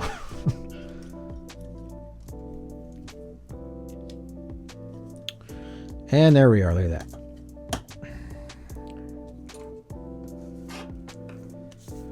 All right, we're almost there. We only have one more page, and then it's building the stand and transformation. Look at that. Oh yeah, we're almost done. We just got to build this, whatever the hell this is. Fuel tank? Yeah, tank unit. Look at that. It says it right there in English. In jolly old English. Okay. So, put it that way. C-132, which I think is the backpack.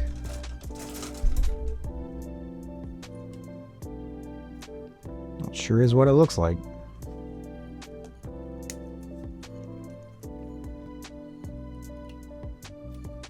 I don't know, I planned on mostly giving modeling tips and talking about what we did back in the day. I don't know if this is even going to go up on Twitch or wherever the hell it's going to go up on, so you just leave a comment if you're watching this, like, is this interesting at all? I kind of was hoping it would be more like a chill chat stream type of thing and kind of put it on in the background while maybe you're doing the same exact thing that I'm doing. Because to be honest, that's kind of how I watch Twitch. I don't really, YouTube streams and all that stuff. I'm kind of always working on something. Usually I'm editing while I'm over here, and can't have anything that's like too too distracting or too involving or complicated or whatever.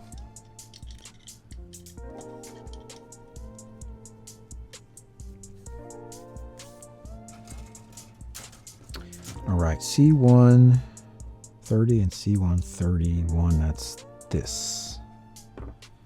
Let's snip from the right. Let me get that out of the way. Let's go up into the. It's my Terminator 2 mug, isn't it? It's in the way.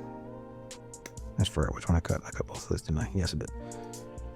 You can see in real time me losing my mind.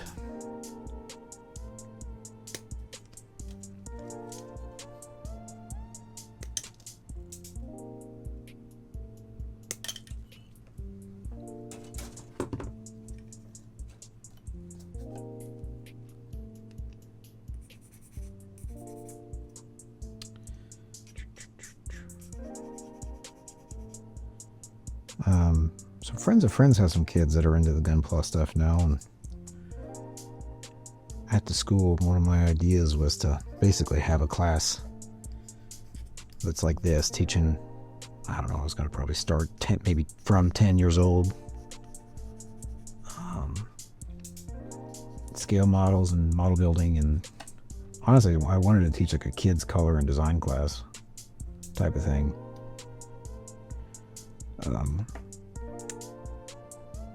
But never got around to really planning it out well and doing materials for it. So maybe if I keep doing this kind of a thing, I can kind of help figure it out. I do have experience teaching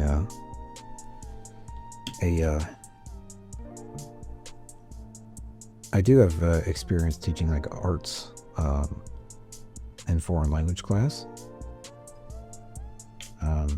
But oftentimes the children in that class did not want to be in that class. And sometimes parents would,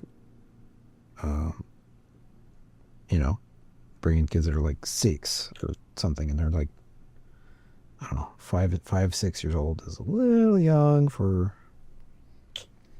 I mean, we're doing arts and crafts, but if you work with kids, you know what I'm talking about. There are kids you don't want to hand scissors to,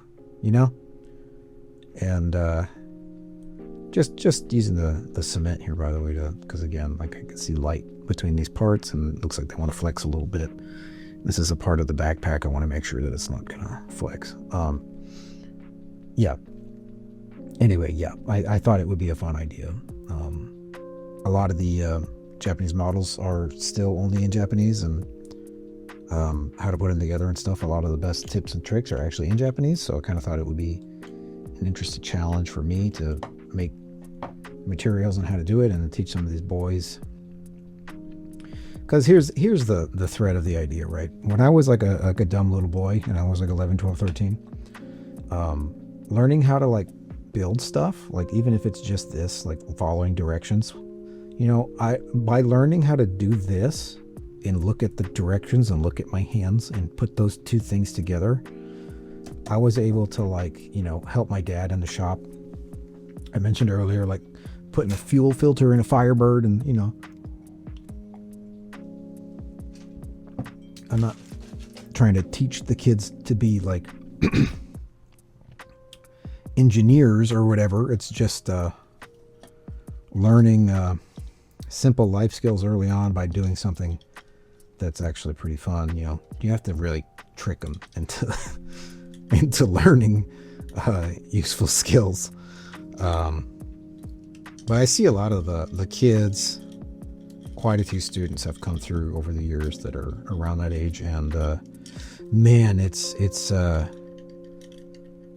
like, it's kind of crazy. It's kind of sad that that's like a lot of these kids are like, you know, it makes me sound like a boomer, but it's like they're not really interested in anything. Like it's they're not, I don't know, it's like they don't have a hobby, and they're also not really showing up mentally at school, so I don't know what they're doing. So it's kind of like, you know, it would be nice to get the kids interested in this kind of a thing where you can, like, even if you're just a nerdy kid interested in toys, it's like, here's how you build your own toys, you know. Then maybe you can help dad rebuild the carburetor and the lawnmower or something.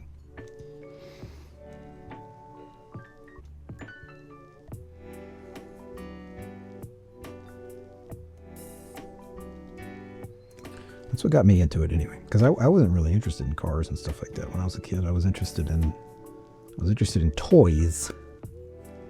And through my interest in toys, I got interested in models for the second time. Because before, it was like building car models was fun, but I wasn't really actually interested in the cars. And building airplanes was fun, but I wasn't really that interested in airplanes either. I was interested in robots. Are there 4 tanks? Am I looking at that right? There's 4 tanks, but there's only used 2? Huh. Interesting. But, you know, learning how to follow basic directions. You know, I always say too, like, the parents have their kids are having trouble learning to read in general. Some of the kids learn to read in English before they learn how to read Japanese. It's kind of weird. If the kids are having trouble learning how to read, I always tell them, get them interested in a hobby that requires them to learn how to do something by reading it. For example, following these instructions. For example, you know, the old Pokemon games. I always credit old Pokemon games, Resident Evil 2, you know, Legend of Zelda, that era of, oh, look at that, we finished our first tree, look at that. Look at that beautiful tree. I credit that era of video games and hobbies as the reason I got interested in reading and then studied history, and I would not have been able to go to college if I had not done that. You know, hanging out with like my nerdy friends and stuff like that, that's, you know, desperately begging them to help me in math class. I was like not a good student, and then I became a much better student.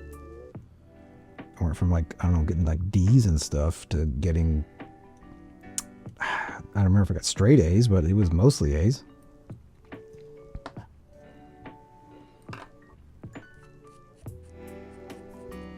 It's got to find shit that interests you, you know? And if it's tiny robots, then it's tiny robots. You got to learn how to do that good. So anyway, that was kind of my whole idea. I don't know if we'll ever get around to it. There's a lot of stuff There's a lot of complicated stuff happening right now in Japan, especially with schools and learning. Okay, so it looks like that cap goes there like that. That looks correct, right? What do you think? That's correct, right? It looks like one of those drug pills from Akira. Okay. I did kind of mess that one up, but I didn't point it out, but now I feel guilty for not pointing it out. I cut a little bit too much material off there. Okay, do I need these? Yes. Damn it.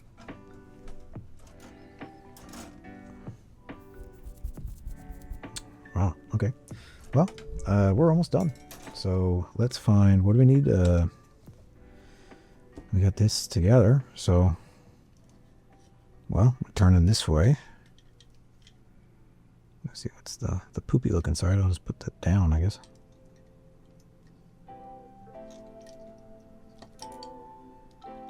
Oh, it's got a flat end on it, so I guess it's supposed to go this way. Some of these, yeah, some of these have a flat end on them, so they only go the one way. It's got to spin them on there. Hey, that's starting to look correct. I just hope that this is long enough and it actually will stick on the legs without, you know, binding it up. If that happens, then I might just call it done for now. We're almost there, though. We just got to build the rear binder right. So C133 and A28. So I'm going to get A28, A25 first in my Moran method of building things. Let me just go ahead and shake the entire table and everything while I do that.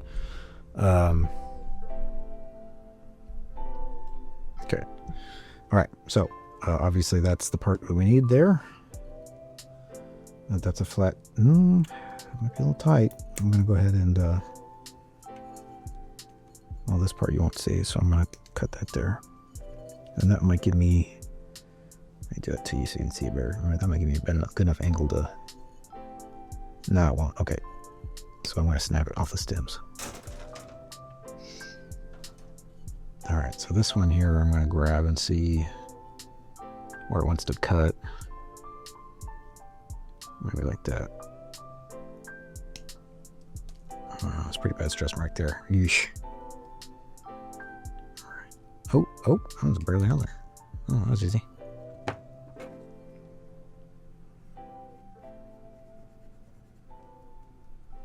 I'll tell you too, though, on a lot of these, they have a sharp little tip on them.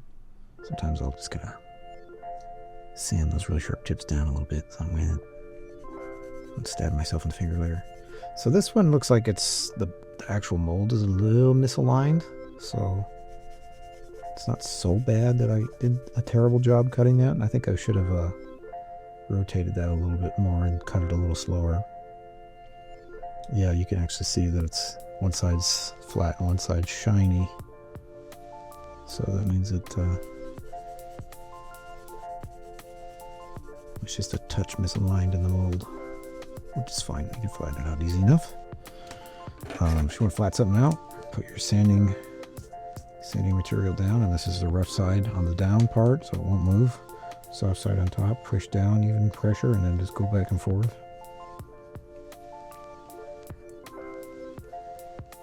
And this sandpaper is just about worn out, so I'm going to call that.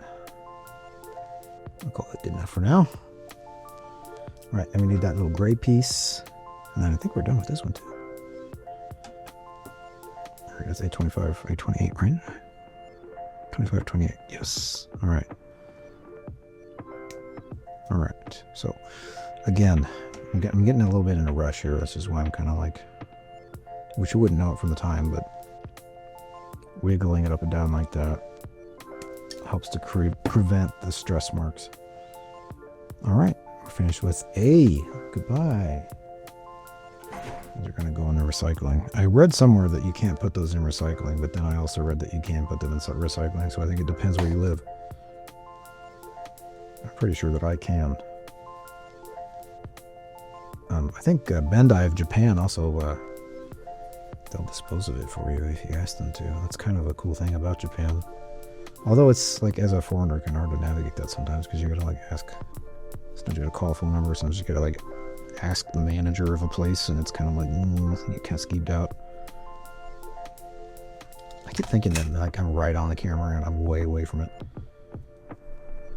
I have to do it like a little further away from my face than I feel comfortable with. Be real careful here. Do you see how I'm putting my fingers underneath that so it doesn't bend?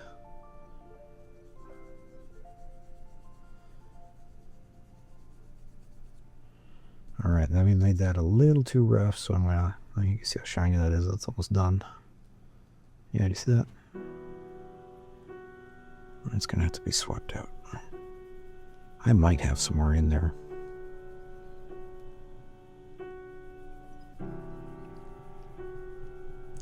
Right now, I'm just concerned about, like, again, as I said before, can I feel how rough it is?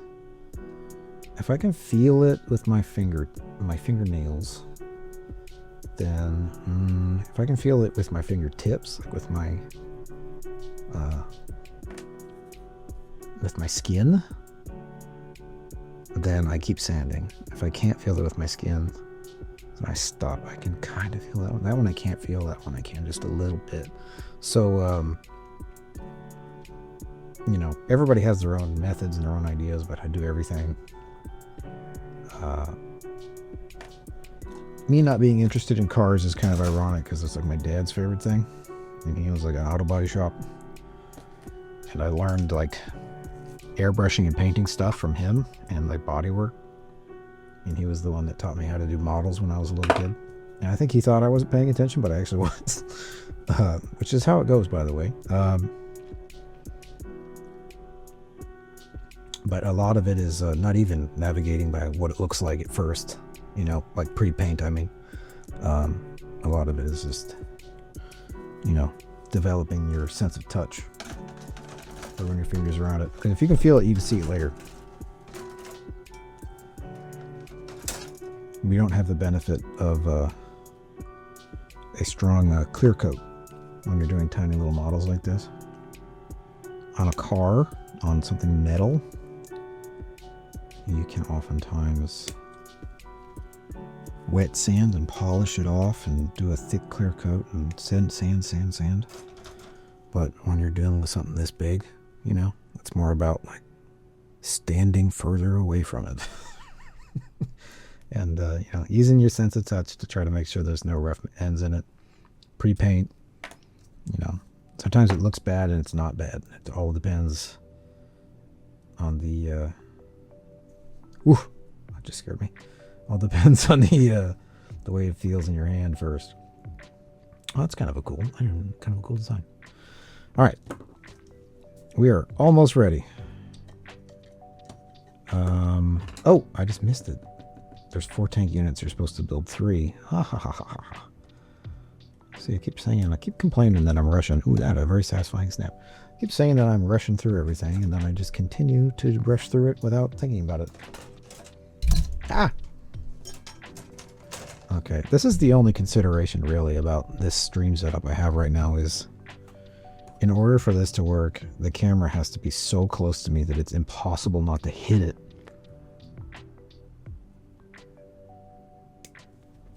And also I have to hold my hands right up to the camera lens. So I apologize if you're actually trying to watch this and you're like, stop doing that. I think I should adjust the mic as well. The mic's a little too far away. I like hearing the snaps. Oh, do you see that? I'm touring the same way the other one did. Look at that. Can you see that?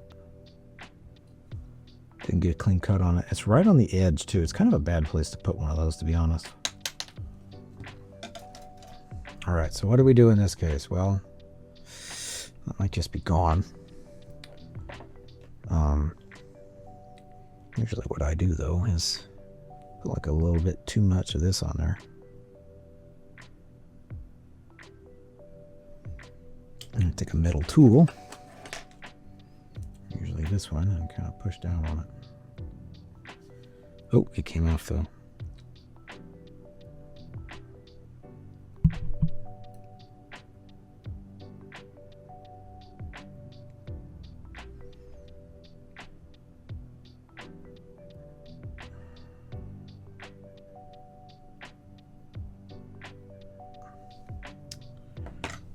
Hit it one more time.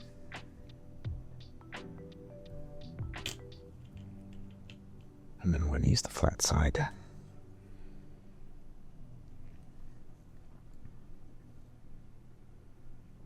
Sorry, I'm not used to doing this to camera. I was blabbing about repair videos earlier. My original idea for this was to do like camera lens repair videos. I did shoot some of those. I just haven't released any of them. It's because I don't really like the way the videos look, you know? And I don't know, I might release them anyway. That might be helpful to somebody. But I'm not used to trying to track my hands on camera here. I'm trying to look through the monitor this way and not hit the camera with my hands. It was not successful. All right, so I basically just used that. This is so thin. It's like paper thin, you know, this cut. So I was able to use that to kind of melt the plastic back together. And then just very gingerly use the very light sandpaper to try to flatten it back down as best as I can. And the great thing about this kit is it does come with 4 of these, but you only need 3, so I might be able to hide one and then fix the other one. And, you know, it's a pretty small mistake. I could probably hide that with some putty. Use some of that Tamiya putty on there and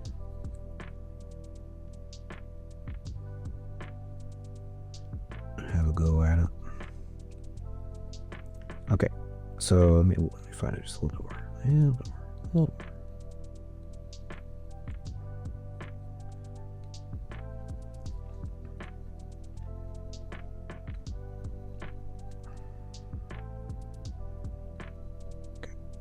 All right, so I can still feel that, but part of it is just missing because it deformed when I tore it off. And it's probably gonna be, I used a lot of that stuff, so it might be a little sticky for a while.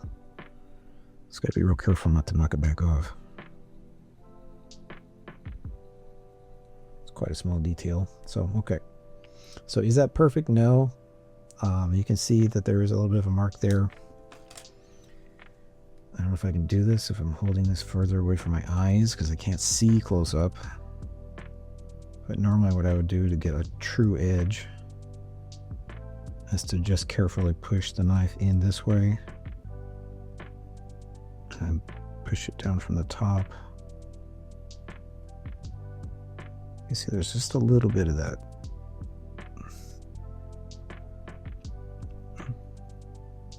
Mr. Cement S in the cracks there. Still just a little bit soft. Okay. All right. So just to make sure we get all of it out of the cracks. So this will seep down into the cracks. This is the same exact problem, by the way, that you can get if you use the oh geez, what is it called? It's like that panel lining stuff. It has like a little bit of I don't know if it has acetone in it or what it has in it, but whatever is in it can melt your plastic. And if I just leave that on there, it's not going to look too bad. It actually might even look kind of cool, but it will continue to melt the edges of that plastic a little bit. And then, you know, eventually, when I definitely paint this, I'll probably put a little bit of wash down in there anyway. You won't even notice it, but I'm trying to perform more or less best practices today for prepping for a paint job that, as far as you know, is going to definitely happen. Okay. All right. I had a little bit of a hiccup on the very last part.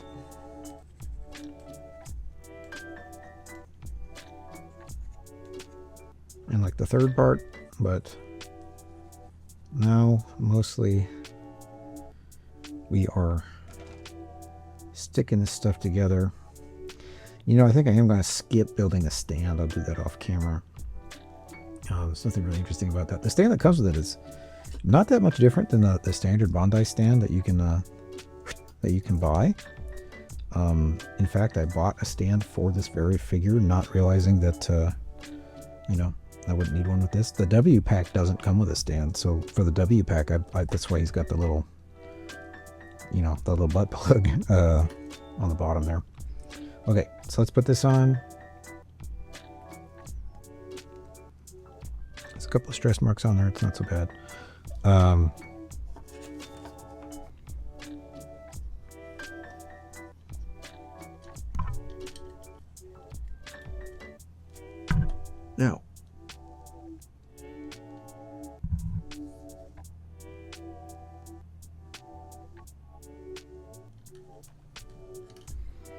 What the hell am I doing?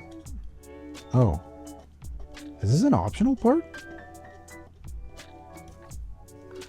What? Oh, no wonder I didn't notice it. I was like, what the hell am I doing? Okay. I didn't even notice that was an optional part. I think it's supposed to have this though, right? Maybe it's one of those, like, it's different in some drawings. I'm just going to save that for later. I'll eat that later. Okay, so it says to build the standout. I'm just going to skip that whole step. And we're going to jump right into attaching it to the F-90 unit. So I'm going to take his hand off, which they kind of always pop off with the wrist part, which is annoying, but also kind of easier. So I did complain earlier. I sort of complained, but also kind of complimented the kit for having really stiff joints. So in this case, when I move the joints on a kit like this, I do it really slowly, and I look at the joint with my eyes as I'm doing it. Okay. All right, so these are supposed to be left on, but you take them off for the W pack because there's like a whole like landing gear thing that goes here. So I'm not going to put that on in this video because that is in a box in my storage, and it's going to take like 30 minutes for me to dig through my storage to get to it. And these are the exact kind of shoulders that I was talking about I was scared of earlier because they're very stiff. But I can't make a video about this kit without talking about how awesome these shoulders are. They are very cool. It's so articulated. These fold out, you know. He has like a pretty crazy range of movement. Anyway, look at all these little details in the backpack here. Like, so cool. Anyway, you gotta open up his butt flaps here. And I believe you have to rotate his arms so they are flat. Rotate just the wrist. Okay. So you see this right here, this is really, really tough. This is very stiff. So this is the exact thing I was talking about earlier, except not in the original kit. Like, these are here. So this is the part in the original kit that wears out and then the arms fall off. Okay. And the F-90 is tiny, by the way. I mean, and you compare it to the only other one I have that's a similar size that's not in bird mode. I have a Delta in bird mode, and I have a Z in bird mode. The only other ones I have to compare it to are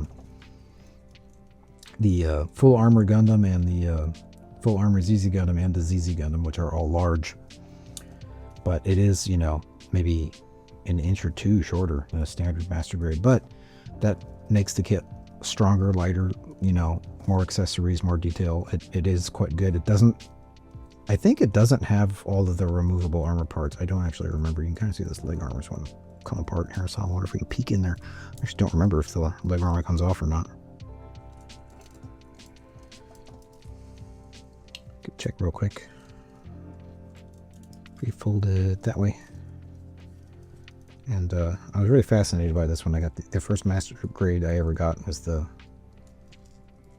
RX-78G, the ground Gundam from the 8th Mobile Suit Team, but that one was very finicky and had lots of little parts that broke. Oh, the back leg armor is actually stuck on pretty good. Oh, there we go. Okay. Oh, yeah. There's some inner frame detail in there, but, you know, you kind of don't want to see this. You want to see this. You want to see that, but not that. So there's a little bit of inner frame detail on this one. Some of them, like the EZ-8, the Gundam Ground, it's the same kit, basically. The G Gundam, hold on. The G Ground Unit Gundam, the Ground Unit GM, they're all based on the same basic frame design. And then the Goof of the same series has a very similar design philosophy, even though it's a totally different everything, really. Okay, so in this position, this needs to be rotated this way and turned that way. And then it looks like it should be... Oh, okay. So locked in like this. Locked in like that. And then we put this little duck face onto this. Let's see here if I got it. Oh, there we go. Satisfying click. Okay. And then I would guess try to flatten the head out. And, okay. So maybe straighten it out like that. And I thought his head was supposed to be way up here. Wait, what? So like this? Oh, that doesn't make sense. That's way too far away. Yeah.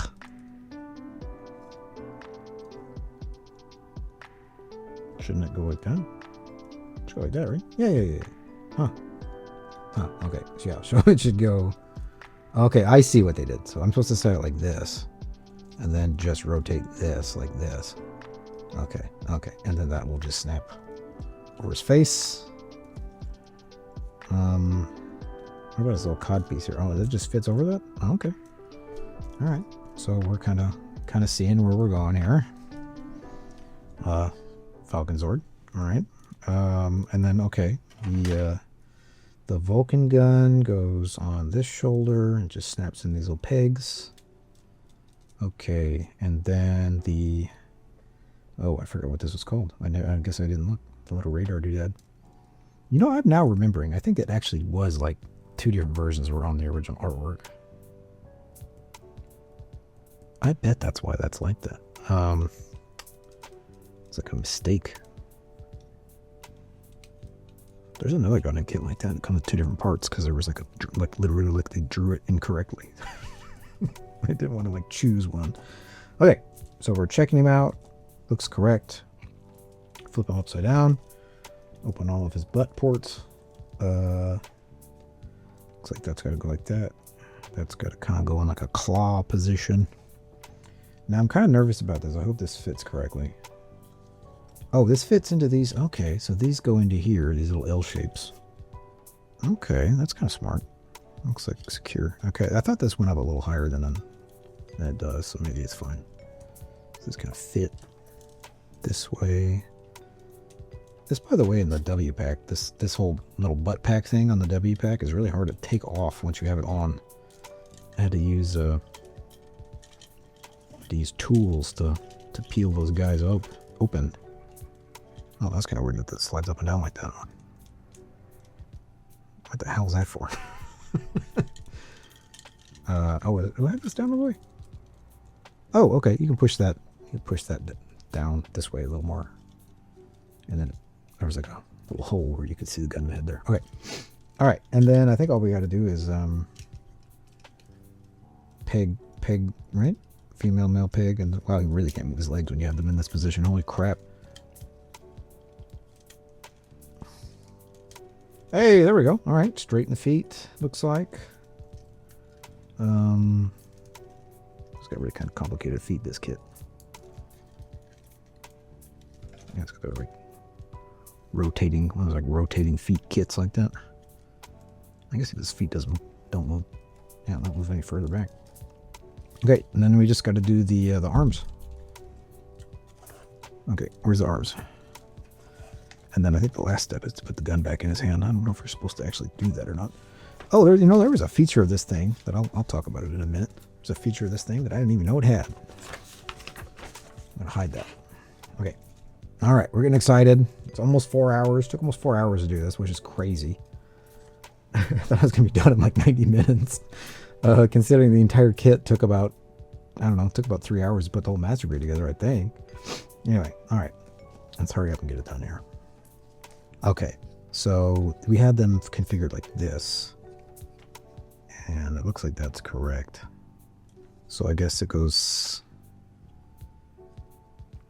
How does that look on? Just goes like that? Can't really see the directions. Oh, okay, so this snaps into that. Oh my god, I'm off camera. This snaps into this. So that can be a little wiggly before this part. So just snap that into that hole. Ooh, that clicks in satisfyingly. Gotta snap that in. Ooh, that clicks in too. Ooh, baby. Okay. Can he hold his gun in this form? Looks like he can. I kind of thought in the old one you had to like spin it backwards or something weird. Let's see. I'm gonna flip him this way again and just see if I can get the gun in his hand. I think in the old one too, the little the shield thingies didn't lock in any way. And this has a peg to store the gun, but there's no way to store the gun on this thing. Again, though, his hands are in storage, so let me just take the gun out of his hand, I guess. He's just got one thumb that moves and nothing else. I hate that. All the old Master Grade kits were like that. I kind of was wishing that I would give you the extra manipulators parts, like in the, well, like in the Zaku 2. Okay. That goes, oh, it goes that way. Pop that thing back in there. And we'll just kind of have an awkward come here finger. Come here. Come here. Look here. All right, that's enough of that. Okay. Ooh, that's a bad stress mark you can see there too. So that's why I'm careful about trying to remove them. You know, you're gonna screw some of them up no matter what, I guess. But okay. Snap on. Oh, this is one of those things too. Like, I'm never gonna set that correctly. I'm never gonna figure out how to do that correctly. I'm going to look at the manual every time.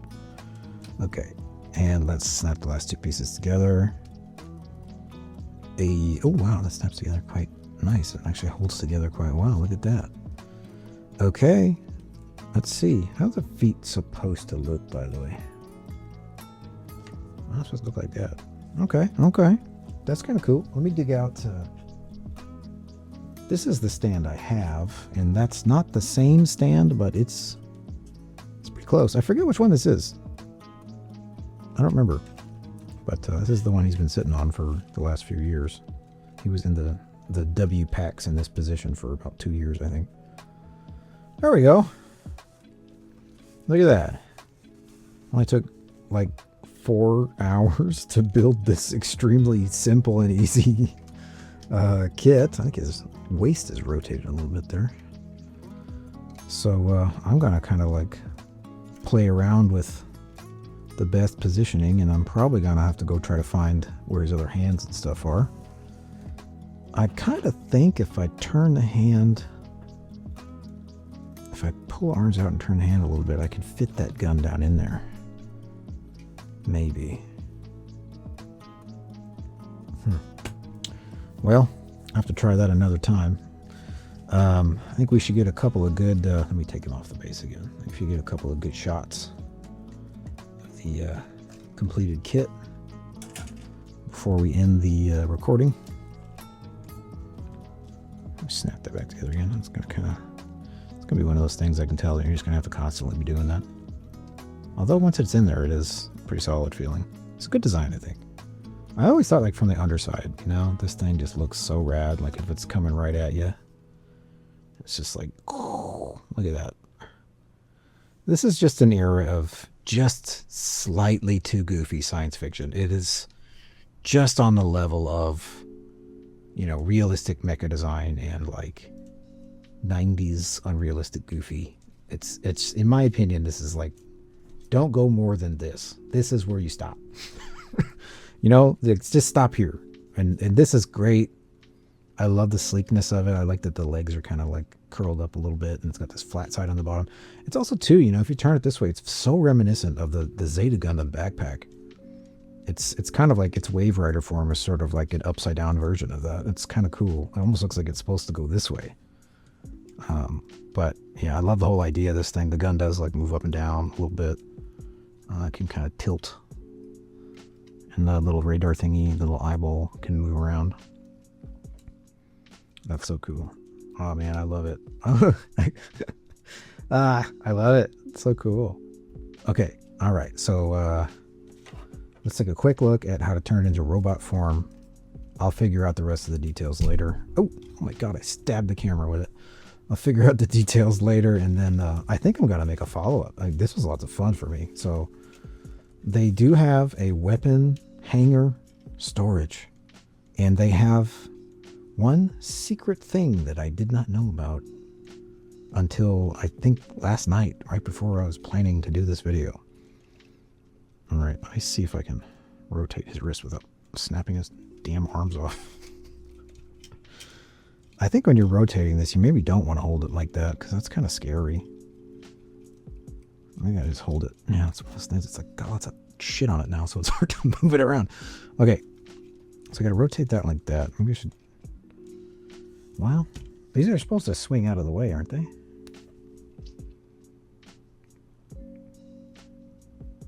Press here to return. And that folds away. And then the gun folds down. Okay, and then we gotta stop right there. Okay, so we don't need to look beyond that. It's a secret.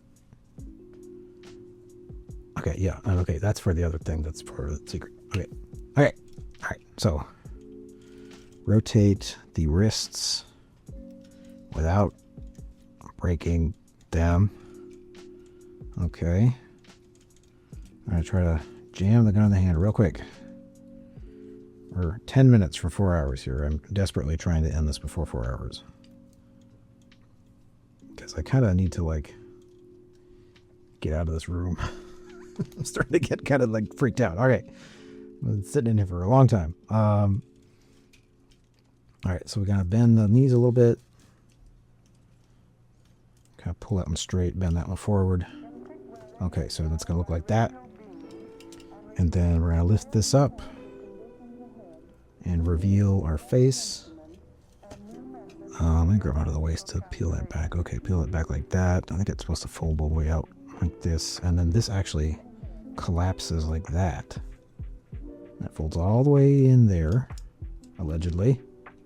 Okay, it does. And look at that.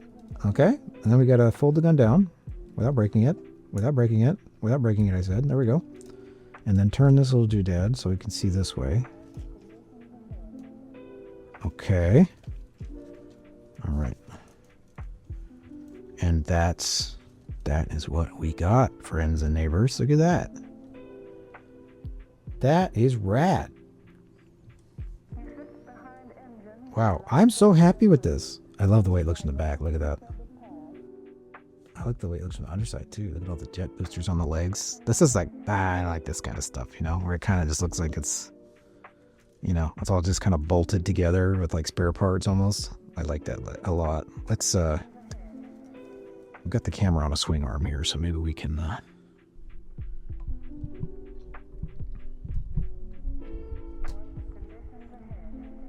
there we go. Look at that. Look at that. Handsome young man. See if we can mug up to the camera there. Without falling over. Without falling over. No, I'm holding his toes. Okay. All right. There we go. Okay. I think this is fairly successful, provided this actually recorded and didn't just record nothing. I had a lot of fun. My voice is completely ruined. It's 6 p.m. in Tokyo. Almost, anyway. And, yeah. I think, well, I don't know when. I'm certainly going to be cleaning this office up and making this recording space more of a recording space again. It hasn't been a recording space for a while. This is like the inaugural new recording style, new in the recording space while it being, you know, I'm cleaning all this stuff up. So hopefully you had some entertainment watching me kind of terribly put a Gundam kit together. I don't know. I'm really jazzed about that. I really like the way that looks. I got to go find these pieces, and I might even leave them like this. I don't know. It almost looks cooler than the bird mode. Yeah, I don't know. That's the F-90 P-type kit. I love it. It's a little scary to put together, but I love it. Surprisingly sturdy. The gun's not even in his hand correctly, and it won't come out. Look at that. That's rare. All right. I guess I'm going to sign off now. Thanks for watching. And we will see you when I get the stand and secret PV special upgrade unit, which upgrades the backpack so we can hold these thingies and also 2 big old guns and also a machine gun that goes on the nose. And we'll see what that looks like another time.